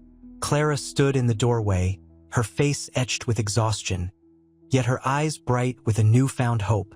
Can we talk?" she asked, her voice barely audible above the city's hum. Isabel nodded, a small, tired smile gracing her lips. The legal battle was over, but a far more significant battle. The battle for family, for understanding, for forgiveness had just begun. The path ahead was uncertain, yet bathed in the nascent light of a potential reconciliation, a glimmer of hope amidst the lingering shadows of the past. The crisp autumn air, scented with wood smoke and fallen leaves, chilled Isabel as she walked towards the Harrington estate. The sprawling mansion, usually a symbol of intimidating wealth, felt strangely vulnerable under the fading light. Inside, the atmosphere was thick with unspoken emotions. Daniel, his usual cynicism softened by a hesitant empathy, offered a quiet welcome, his eyes mirroring the turmoil within. "Isabel," he began, his voice low, I wanted to apologize for my initial reactions. Eleanor's actions were unforgivable." Isabel met his gaze, a flicker of surprise in her eyes. "I appreciate that, Daniel. It wasn't easy for any of you." She looked around the opulent, yet somehow cold, room. The silence felt heavy, punctuated only by the rhythmic tick of a grandfather clock in the hall. Clara approached, her face alight with a hesitant hope. She offered Isabel a warm, genuine smile, a stark contrast to the carefully constructed smiles of the past. "We've been talking," Clara said, glancing at Daniel, "about merging the companies, about making things, right?" Isabel felt a surge of warmth, a surprising sense of relief. The legal victory felt insignificant compared to this unexpected olive branch. "I've been thinking about that," she replied, her voice softer than she intended, "about creating something new, something built on collaboration, not competition." Daniel nodded, a quiet understanding passing between them. The weight of years of animosity began to lift, replaced by a cautious optimism. The air felt lighter, the shadows less menacing. The scent of wood smoke, once a reminder of the chilly autumn evening, now held a comforting familiarity, a symbol of a slow but steady warming of hearts. The path to healing was long, the scars of the past still visible, but in the shared silence, a tentative hope bloomed, a fragile promise of a future built on shared respect, and perhaps even family. The courtroom buzzed, a hive of hushed whispers and rustling papers. Isabel sat, the polished mahogany of the judge's bench reflecting the flickering candlelight illuminating her composed face. But beneath the surface, a storm raged. The weight of Arthur's betrayal, the years of struggle, the callous manipulations of Eleanor, it all threatened to shatter her carefully constructed composure. Clara squeezed her hand, a silent gesture of support that warmed Isabel from the inside. The gesture, small but profound, spoke volumes of the unexpected kinship they had forged amidst the legal chaos. Mr. Harding, Eleanor's lawyer, launched into another tirade, his voice a venomous hiss. He twisted facts, painting Isabel as a gold-digging opportunist, skillfully manipulating half-truths to cast doubt on her claim. Isabel felt a cold dread creep into her heart, the familiar sting of injustice threatening to overwhelm her. Daniel, however, sat rigidly, his jaw clenched, his gaze fixed on Harding. His earlier apology echoed in Isabel's mind, a testament to his evolving understanding. He wasn't just observing. He was silently battling his own inner demons, fighting against the legacy of resentment and distrust that had plagued his family for so long. The tension in the room crackled, palpable as the scent of old books and expensive perfume. The judge called for a recess. The sudden silence was deafening, broken only by the sharp intake of breaths. Isabel stood, her legs unsteady, the weight of the day pressing down on her. Clara's hand remained clasped in hers, a lifeline in the tempest of emotions. In that shared moment of vulnerability, a silent understanding passed between them, a bond forged not by blood, but by shared experience and a newfound respect. The scent of lilies from a nearby bouquet unexpectedly calmed Isabel. It was a fragile peace, but a peace nonetheless, a quiet promise in the midst of the ongoing storm. The heavy oak door swung shut, momentarily muffling the cacophony of the courtroom, leaving Isabel and Clara alone with the fragile hope of a brighter future. The gavel fell, a sharp crack echoing through the hushed courtroom. Isabel, her heart a frantic drum against her ribs, felt Clara's hand tighten in hers. Relief washed over her, a tidal wave momentarily drowning the lingering fear. The judge's words, though legal jargon, resonated with a clarity that transcended the technicalities. Isabel Dubois was the rightful heir. The courtroom erupted. Whispers turned to murmurs, murmurs to excited chatter. Eleanor, her face a mask of barely contained fury, stood abruptly, her chair scraping against the polished floor. The sharp sound seemed to punctuate Isabel's victory, a final, defiant shriek against the changing tide. Outside, the air vibrated with the sounds of the city, horns blaring, sirens wailing, a stark contrast to the quiet intensity of the courtroom moments before. But for Isabel, only the quiet hum of relief remained. Clara's smile, bright and genuine, was the only thing that truly mattered. It was a silent affirmation, a promise of a future they would build together. I can't believe it," Clara whispered, her voice choked with emotion. Tears welled in her eyes, reflecting the shimmering city lights visible through the large courtroom windows. Isabel squeezed her hand again, a silent thank you for the unwavering support. "Neither can I," she replied, her voice thick with emotion. A wave of exhaustion washed over her, the tension of the past months finally releasing its grip. Daniel approached, his face etched with a mixture of regret and newfound respect. He offered a hesitant smile, a stark contrast to his previous guarded demeanor. I'm sorry, Isabel," he mumbled, his voice barely audible above the receding din of the courtroom. "For everything." The apology hung in the air, heavy with unspoken words and years of family dysfunction. It was a significant step, a bridge built across the chasm of their fractured past. Isabel, sensing the sincerity in his words, nodded slowly. "I accept your apology, Daniel," she said quietly. "But more importantly, I hope we can move forward." The future loomed, a vast and unknown landscape, yet it held a promise. The legal battle was won, but a far greater battle lay ahead, the rebuilding of a family fractured by secrets and lies. A family bound together not by blood alone, but by shared experience, forgiveness, and the hard-won knowledge of what truly matters. The faint scent of lilies, a lingering memory of the courtroom, felt now like a fragrant blessing. The journey had been arduous, but the destination, a future of unity and understanding, felt finally within reach. The celebratory buzz of the courtroom faded as Isabel stepped out into the crisp autumn air. The scent of damp leaves and exhaust fumes clashed oddly with the lingering fragrance of lilies from the bouquets adorning the judge's bench. A wave of exhaustion, laced with a surprising lightness, washed over her. She leaned against the cool brick of the building, the rough texture grounding her after the intense emotional roller coaster. Clara's hand, warm and reassuring, found hers. "It's over," Clara whispered, her eyes shining with unshed tears. "We won." Isabel managed a weak smile.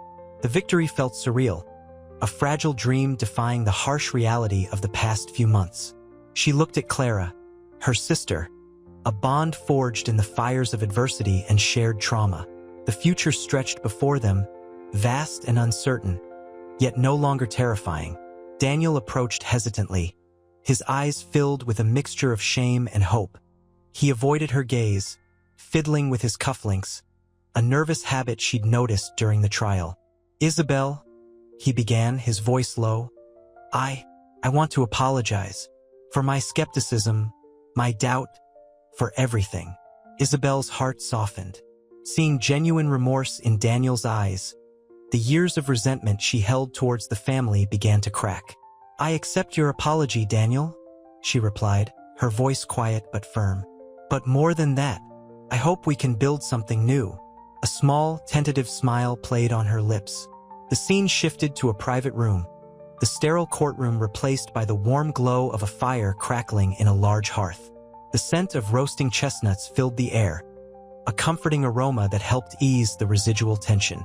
Clara poured them glasses of champagne, the bubbles fizzing in their glasses like the nervous energy still lingering within them. "To new beginnings," Clara toasted, her voice filled with a quiet joy. Isabel raised her glass, clinking it against Clara's and Daniel's. The sound, this time, wasn't the sharp crack of a gavel, but a gentle chime marking the start of a new chapter, a future where forgiveness and understanding held the possibility of healing old wounds. The weight of the past remained, a shadow lingering at the edges of their happiness, but it no longer consumed them. The future, though uncertain, now held the promise of a family reunited, flawed but ultimately bound together by an unexpected, hard-won connection. The merger of Harrington Industries and Apex Industries wasn't just a business deal. It was a seismic shift. Isabel, standing in the newly renovated Apex headquarters, felt the weight of her legacy, and that of the family she'd never known. Sunlight streamed through the panoramic windows, illuminating the sleek, modern workspace, a stark contrast to the austere elegance of the Harrington mansion. The air hummed with a quiet energy, the collective focus of a team united by a shared vision. "It's different," Daniel murmured, his gaze sweeping across the open-plan office. He'd been surprised by the smooth transition. His initial skepticism had been replaced by a hesitant respect for Isabel's leadership. Isabel smiled, a genuine smile this time, free from the bitterness of the past. "Different, yes, but better." She touched a framed photograph on her desk, a simple image of her, Clara, and Daniel at the courthouse, their faces etched with relief. "This is what it means to build something new." Clara, ever the optimist, chimed in. "And it's stunning, Isabel. You've truly created something amazing." She leaned against Isabel's desk, her eyes sparkling with admiration. The scent of freshly brewed coffee mingled with the subtle aroma of new furniture, a comforting contrast to the stale air of the courtroom. Outside, the city throbbed with life, its vibrant energy seeping into the quiet efficiency of the office. Isabel felt a profound sense of peace. She wasn't just building a company. She was building a future where she could finally leave the ghosts of her past behind. The weight of Arthur Harrington's betrayal was still there, a quiet ache in her heart, but it no longer defined her. "The charity gala is next week," Daniel said, breaking the comfortable silence. He looked at Isabel, his eyes conveying a genuine warmth. "We should all attend. As a family." Isabel's breath hitched. The word family still felt strange, yet somehow, it now held a hint of comfort, a promise of belonging. She nodded, a tear escaping her eye, wiped away quickly before anyone could notice. "Yes, Daniel, as a family." The future, once a daunting expanse, now held the quiet hope of a family reunited, bound not by blood alone, but by the shared experience of overcoming adversity, the shared triumph of forging a new, powerful legacy. The scent of polished mahogany and expensive leather filled the air of Isabel's new office, a far cry from the cramped, utilitarian space she'd once occupied at Apex. Sunlight glinted off the cityscape sprawling outside her panoramic window. She leaned back, the cool leather a welcome contrast to the nervous energy thrumming beneath her skin. The merger had been finalized, a monumental achievement, but the weight of it all pressed down.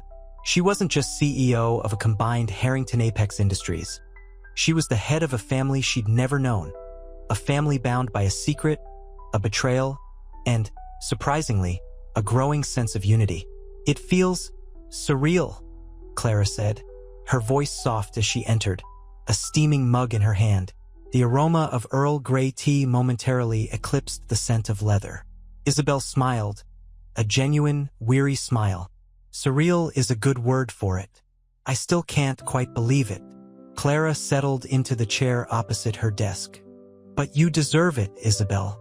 All of it." She paused, her gaze softening. "You've shown them, shown them all what you're capable of." The memory of Eleanor's sneering face in court flickered in Isabel's mind. The bitterness was fading, replaced by a quiet satisfaction. Eleanor's downfall had been swift, her lies exposed, her reputation shattered. The legal battles had been exhausting, but the victory had been sweet, not because of the wealth, but because of the validation. It wasn't just about the money, was it? Clara asked, her voice thoughtful. It was about proving yourself, about showing them, and yourself, what you were made of. Isabel nodded slowly, the warmth of Clara's words soothing the lingering anxieties. Exactly. It was about more than just inheriting a company. It was about claiming my own identity, my own legacy. A legacy built on hard work, not on a secret. She looked out at the city, a sense of peace washing over her. The past was still there, a shadow, but it no longer held the same power. She was finally free. The Harrington family home, once a symbol of cold, opulent formality, felt different now. Sunlight streamed through the newly cleaned windows, illuminating dust motes dancing in the air, a stark contrast to the shadowed corners of recent weeks. Daniel, his shoulders less slumped than before, poured himself a glass of water, the ice clinking softly. He looked out at the garden, newly revitalized after months of neglect mirroring the family's emotional state. Clara, ever the optimist, sat at the kitchen table, sketching in a worn notebook. The rhythmic scratch of her pencil was a calming counterpoint to the quiet hum of the refrigerator. Isabel called. She announced, her voice bright. The new charitable foundation is officially launched. Daniel's gaze softened. He'd seen the depth of Isabel's compassion, a quiet strength that belied her initial guardedness. Good, he murmured, a genuine smile touching his lips. She's doing amazing things. A silence settled between them, comfortable and unexpected. The tension that had once choked the air had dissipated, replaced by a fragile peace. The weight of their father's secret, the bitter legal battles, the manipulative machinations of Eleanor, all seemed to recede into the background, a fading echo of a tumultuous past. Clara looked up, her eyes shining. Remember how Eleanor used to say Isabel would never be able to run Harrington Industries? She's not just running it, Dan. She's revolutionizing it. She's merging the best of both companies, creating something truly incredible. Daniel nodded, a quiet pride swelling within him. He'd initially been skeptical, even resentful towards Isabel, but witnessing her strength, her grace under pressure, her unwavering commitment to justice had changed his perspective. He had found a new respect, even admiration, for his half-sister.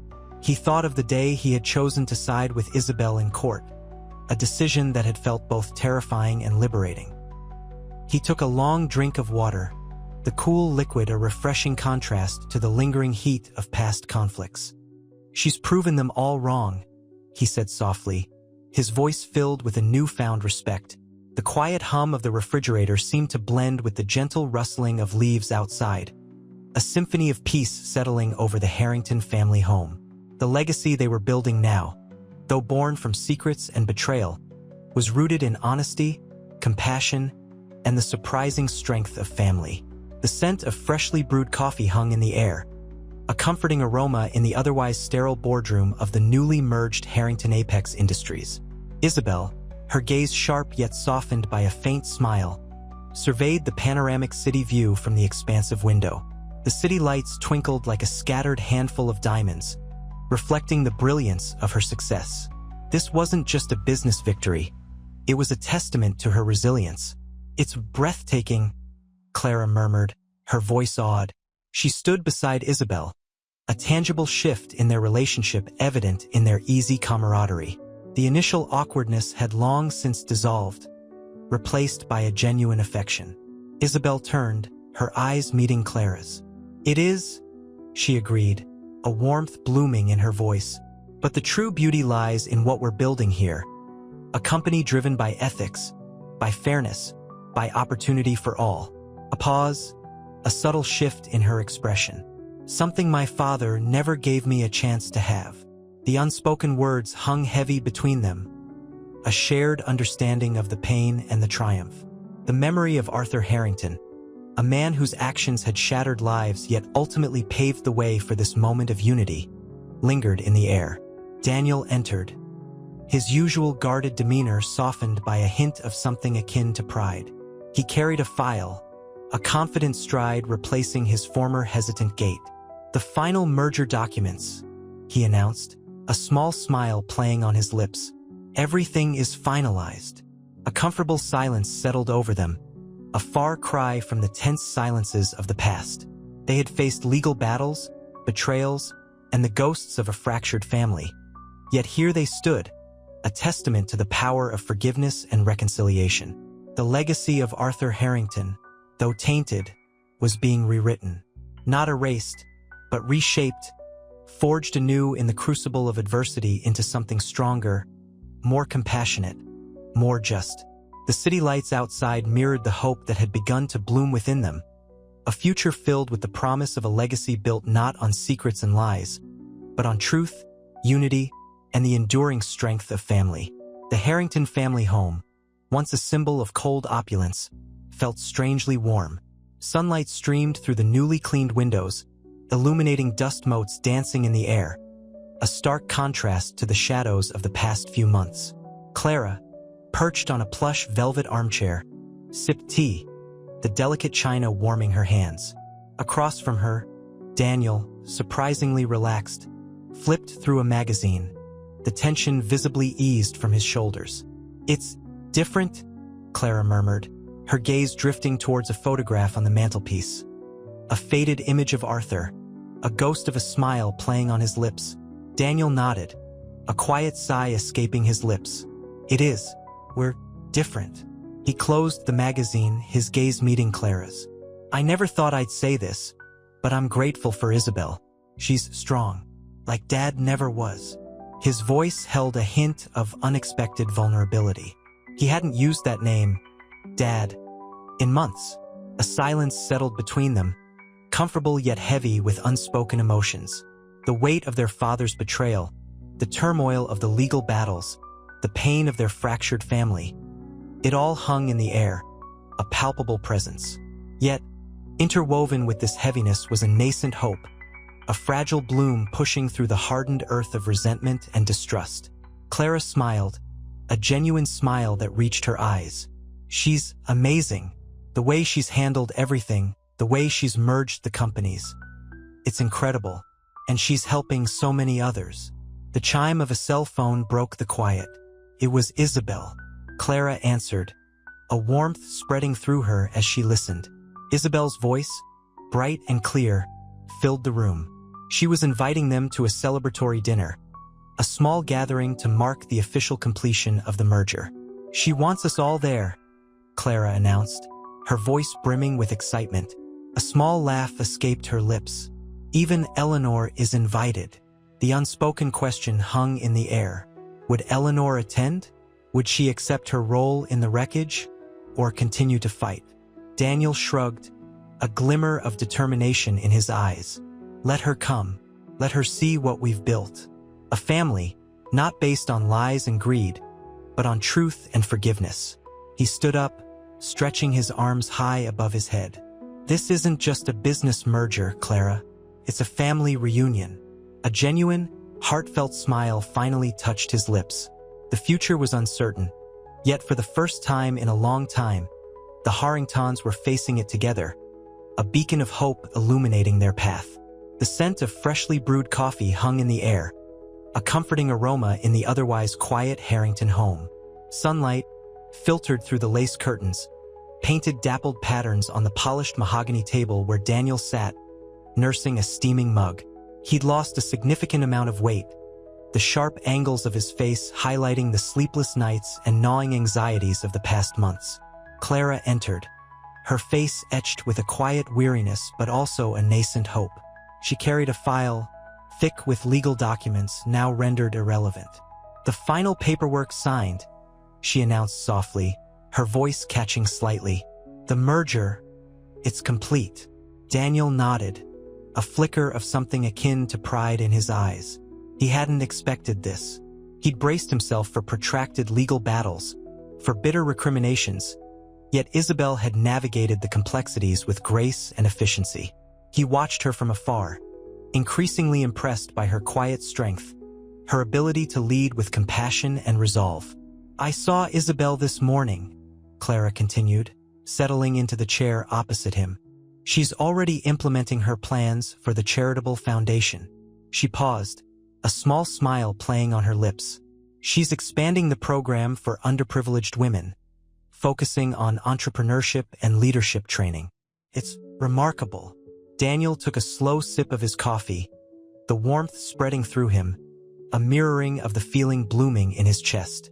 The bitterness of the past few months had begun to fade, replaced by a cautious optimism. He thought of the early days, when he'd fiercely resented his father's revelation, when Isabel had seemed like an interloper, a threat. Now he understood. "It's a fitting legacy," Daniel murmured, his gaze drifting towards the window, the city sprawling before them, a testament to their father's past, and now, Isabel's vision for the future. He may have made mistakes, but he trailed off, finding it difficult to articulate the complex emotions swirling within him. Clara reached across the table, her hand covering his. "He wasn't a good father, Daniel. But Isabel, she's making something beautiful from the ashes." Her voice was filled with a profound understanding, a quiet strength that reflected the transformation they'd all undergone. The silence that followed was filled with unspoken gratitude, a quiet acknowledgement of their shared journey, a shared healing. The future remained uncertain, yet for the first time in a long time, it held the promise of a brighter tomorrow. The crisp autumn air bit at Isabel's cheeks as she stood on the balcony of her new penthouse, overlooking the city lights. Below, the merged Harrington Du Bois Industries headquarters glowed, a testament to her hard work and resilience. The scent of wood smoke from a nearby park drifted up, a poignant reminder of simpler times. She traced the rim of a crystal glass, the chilled champagne doing little to soothe the bittersweet ache in her heart. Arthur's ghost, a phantom of guilt and abandonment, still lingered. A soft knock echoed. Clara entered, a warm smile softening her usually reserved demeanor.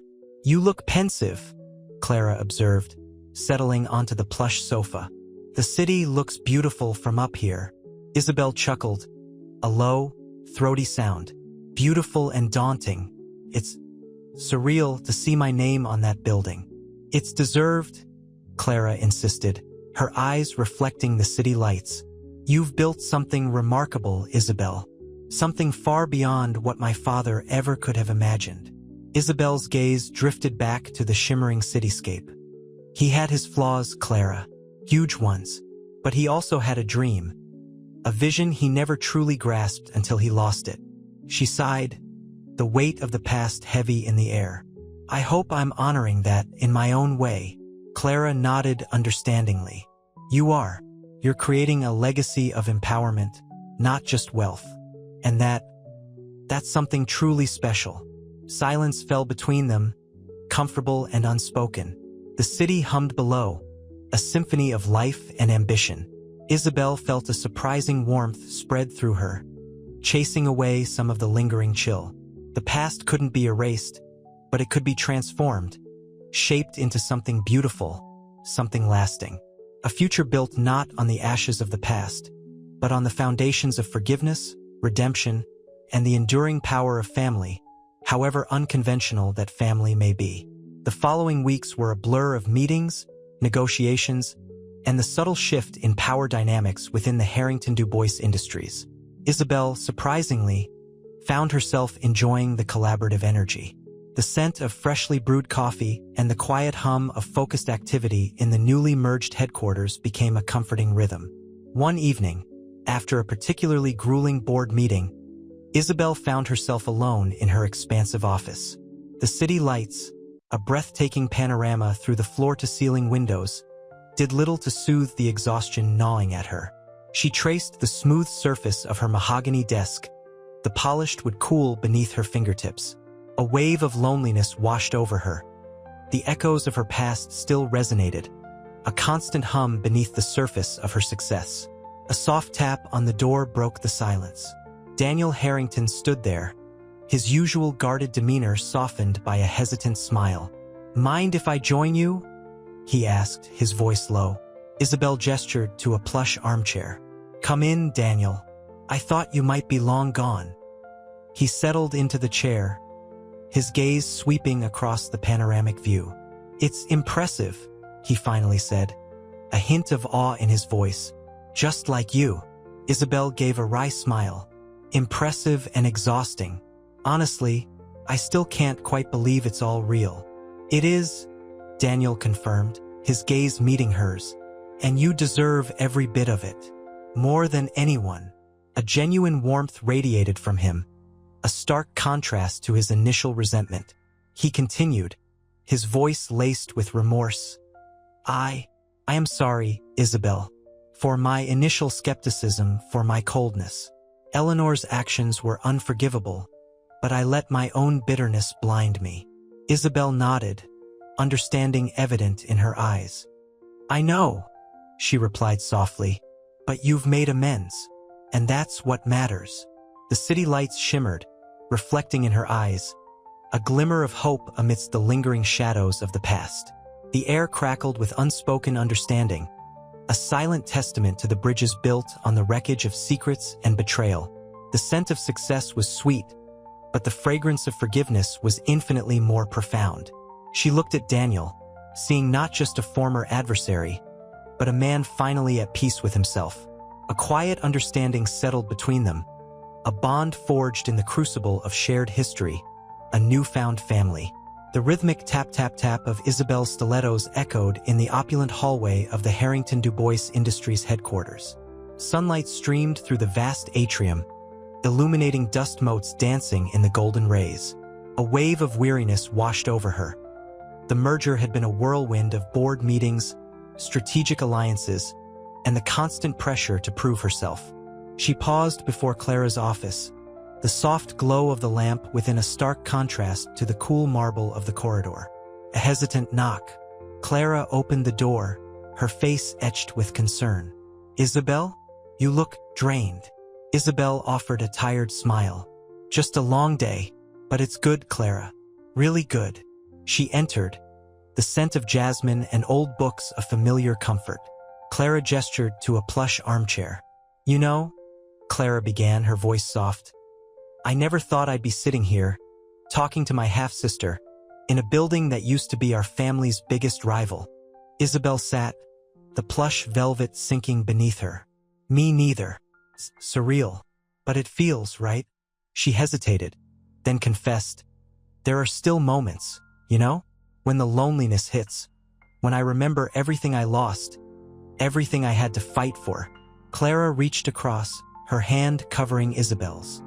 "I know," she said gently, "but you've built something incredible, something lasting."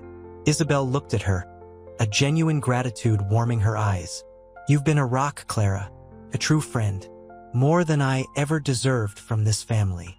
Clara smiled, a hint of tears shimmering in her eyes. "We're family now, Isabel, and family sticks together." The weight of the past seemed to lift, replaced by a sense of shared history, a newfound kinship built on mutual respect and understanding. The afternoon sun slanted lower, casting long shadows across the room, a silent testament to the journey they had traveled and the bright future they were building together. The air was thick with unspoken emotions, a promise of a new chapter. The scent of old paper and leather filled Isabel's new office, a comforting contrast to the sterile modernity of the Harrington wing. Sunlight, filtered through the expansive window, cast long shadows across the mahogany desk. She traced the smooth surface, a ghost of a smile playing on her lips. The merger was complete. Harrington Industries and Apex were one. But the victory felt bittersweet. The weight of her past, the years of struggle, the quiet resentment towards Arthur, still clung to her like a shadow. A soft knock interrupted her reverie. It was Daniel. He stood awkwardly in the doorway, his usual guarded demeanor softened by a hesitant smile. I wanted to apologize, he began, his voice low, for everything. My skepticism, my resistance. I was blinded by my own anger. Isabel rose, her chair creaking softly. I understand, she replied, her voice gentle. Anger is a powerful emotion, especially when fueled by loss and betrayal. She saw the genuine remorse in his eyes, a stark contrast to the cold cynicism she had witnessed during the court case. He stepped into the office, his gaze lingering on the framed photograph of her mother on her desk. A woman with a radiant smile, her eyes mirroring Isabel's strength. Your mother, she was remarkable, he whispered, his voice choked with emotion. I never knew her, but I see her in you. Isabel nodded, a tear tracing a path down her cheek. She was strong, fiercely independent. She taught me to fight for what I believed in, even when the odds were stacked against me. She paused, the memory of her mother's unwavering spirit a source of both comfort and sorrow. She would be proud of what we've accomplished. Daniel approached, extending a hand. Isabel met his gaze, her own filled with a newfound understanding and a hesitant hope. His touch was firm, yet gentle, a silent acknowledgement of shared grief and hard-won reconciliation.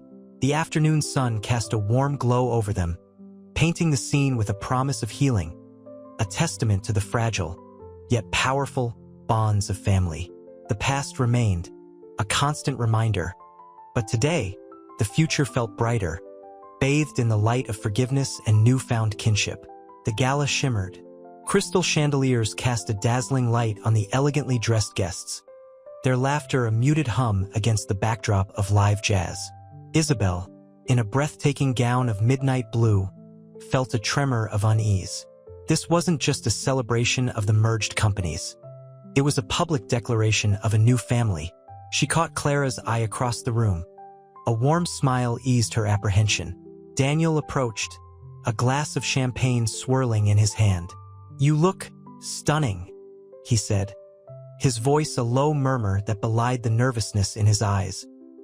He hadn't looked at her this way since the courtroom, since the weight of his past actions had finally broken through his carefully constructed cynicism. Thank you, Isabel replied, the warmth in Clara's smile mirroring itself in her own. It feels surreal. The years of struggle, of fighting for her place, felt distant now, replaced by a tentative sense of belonging. The champagne felt oddly sweet on her tongue, not the sharp tang she'd associated with celebratory drinks in the past. Eleanor, relegated to a secluded corner, watched them with a simmering resentment that no amount of makeup could disguise. Her face, usually a mask of controlled ambition, was now etched with a raw bitterness that spoke volumes. She was a silent shadow at this celebration of a future she'd tried to destroy. Later, as the music swelled and the dancing began, Clara gently took Isabel's arm. They're different now, Clara whispered, her voice barely audible above the music. Daniel especially, he's trying. There was a quiet confidence in Clara's voice, a quiet acceptance that had been absent before. Isabel nodded, her gaze lingering on Daniel, who was now laughing easily with Clara. The past couldn't be erased, but it was no longer a wall between them. It was a shared history, a testament to the resilience of the human spirit, a reminder of how forgiveness could pave the way for a future where the echoes of bitterness were replaced by the soft notes of reconciliation. The shimmering ballroom, the dazzling lights, were mere reflections of the inner light that had finally begun to shine. The future was uncertain, but for the first time, it felt filled with a cautious but genuine hope. The next morning, sunlight streamed through Isabel's penthouse apartment, illuminating the dust motes dancing in the air. The city stretched out below, a concrete jungle tamed by the early morning light. She felt a strange calm, a quiet strength that hadn't been present before. The gala's glittering facade had faded, leaving behind a residue of raw emotion. A gentle knock at the door. "Clara." "Morning," Clara said, her voice soft, a contrast to the city's awakening roar. She carried 2 steaming mugs. "I thought you might need this." Isabel smiled, accepting the coffee. The aroma, rich and comforting, was a balm to her nerves. "Thank you," she whispered, the words catching slightly in her throat. "It's a lot to process." "I know," Clara replied, settling onto the plush sofa. "But you handled it with such grace last night. Even Eleanor." Well, even she seemed surprised. A wry smile touched Isabel's lips. Surprised? Or simply defeated? "A little of both, I think," Clara admitted. "She's still bitter, but there's a flicker of something else. Regret, maybe?" The silence stretched between them, filled only with the gentle clinking of mugs and the distant city sounds. Isabel traced the rim of her cup, her thoughts swirling. "I've spent so long fighting for my place, for recognition," she murmured, her voice barely audible. "Now that I have it, it feels different than I imagined." Clara nodded understandingly. "It's not just about the money or the power anymore, is it?" Isabel looked at Clara, truly saw her. "No," she said softly. "It's about family. A family I never thought I'd have." A tear traced a path down her cheek. A tear not of sadness, but of profound relief. The weight of years of resentment was lifting, replaced by a cautious, tentative hope. The future wasn't just about business mergers and legal battles. It was about building something real, something lasting with these flawed, but ultimately good people. The weeks that followed were a blur of meetings, negotiations, and the slow, painstaking process of merging 2 corporate giants. Isabel, however, found herself surprisingly energized. The initial shock of inheriting a legacy she'd never wanted, the bitter taste of her father's betrayal, gradually faded, replaced by a focused determination. The scent of freshly brewed coffee in her office, usually a trigger for anxious memories, now held a comforting familiarity. The city lights, once a symbol of her solitary struggle, now glittered with the promise of a shared future. One crisp autumn afternoon, sunlight slanted through the vast windows of her office, illuminating dust motes dancing in the golden rays. Daniel Harrington sat opposite her. His usual guarded demeanor softened. He spoke quietly, his voice a low rumble. I wanted to apologize for my initial reaction, my skepticism, my resentment." Isabel smiled, a genuine smile that reached her eyes, crinkling the corners. "I understand," she said, her voice gentle. "It wasn't easy for any of you." She picked up a polished obsidian paperweight, its cool smoothness a comfort in her hand. "Took time for me to forgive him, too, to accept that my anger couldn't change the past." Daniel nodded slowly. "Clara's been a remarkable influence. She's shown me a different perspective." He hesitated. "And seeing you work, the way you've handled everything with such grace, it's opened my eyes." He leaned forward, his gaze earnest. "I want to be part of this, part of building something new, something better." Isabel felt a warmth spread through her chest, a feeling far more profound than the simple satisfaction of a successful merger. This wasn't just about business. It was about healing, about bridging the chasm of years of hurt and misunderstanding. "I appreciate that, Daniel," she said, her voice thick with emotion. The scent of the autumn leaves outside wafted into the office, carrying the earthy aroma of change and renewal. "We can build something incredible together, something that truly reflects our values." Later that evening, Clara called.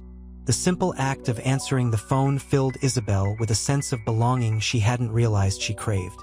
Clara's voice, bright and cheerful, filled the quiet apartment. "Isabel, there's a small celebratory dinner tonight, just family. Daniel insisted. He even volunteered to cook. Isabel laughed, the sound light and free. She pictured Daniel, awkward but determined, in the kitchen, attempting to recreate one of his mother's famous recipes. The thought warmed her more than any fire. This was more than just a family. This was a legacy forged not in bitterness, but in acceptance, forgiveness, and the unwavering strength of a shared future. The gala shimmered. Crystal chandeliers cast a dazzling light on the elegantly dressed guests, their laughter a gentle hum against the backdrop of soft jazz. Isabel, in a stunning emerald gown, felt a tremor of unease despite the celebratory atmosphere. The weight of the past, the ghosts of her father's betrayal, still lingered. But tonight, something felt different. Clara approached, her smile radiating warmth. "You look incredible," she whispered, her hand briefly resting on Isabel's arm. The touch, small but meaningful, sent a wave of comfort through Isabel. The years of resentment, the bitter loneliness, seemed to melt away in the face of this simple gesture of affection. Across the room, Daniel watched them, a quiet pride in his eyes. He'd spent months wrestling with his prejudices, his guilt a constant companion. Seeing Isabel accepted, embraced even by his sister, was a powerful testament to the healing that had taken place. He approached, a hesitant smile playing on his lips. "To new beginnings," he offered, raising his champagne flute. Isabel met his gaze, her own smile genuine now, free of the guardedness that had once been her shield. "To forgiveness," she echoed, clinking glasses with him. The champagne, crisp and celebratory, fizzed on her tongue, a bubbly counterpoint to the depth of emotion swirling within her. Later, as the gala wound down, Isabel found herself on the balcony, the city lights a breathtaking panorama below. Clara joined her, settling beside her on the ornate railing. "It's surreal, isn't it?" Clara murmured, gazing at the sparkling cityscape. "Everything that's happened." Isabel nodded, a gentle sigh escaping her lips. "It is, but it's also beautiful, in its own unexpected way." The city lights seemed to mirror the transformation within her, a dazzling shift from darkness to light, from bitterness to acceptance. The legacy, once a source of pain, now held the promise of a future built on resilience, forgiveness, and the unwavering strength of a newly formed family. A future where the scent of freshly brewed coffee held only the promise of a new day, not the bitter taste of the past.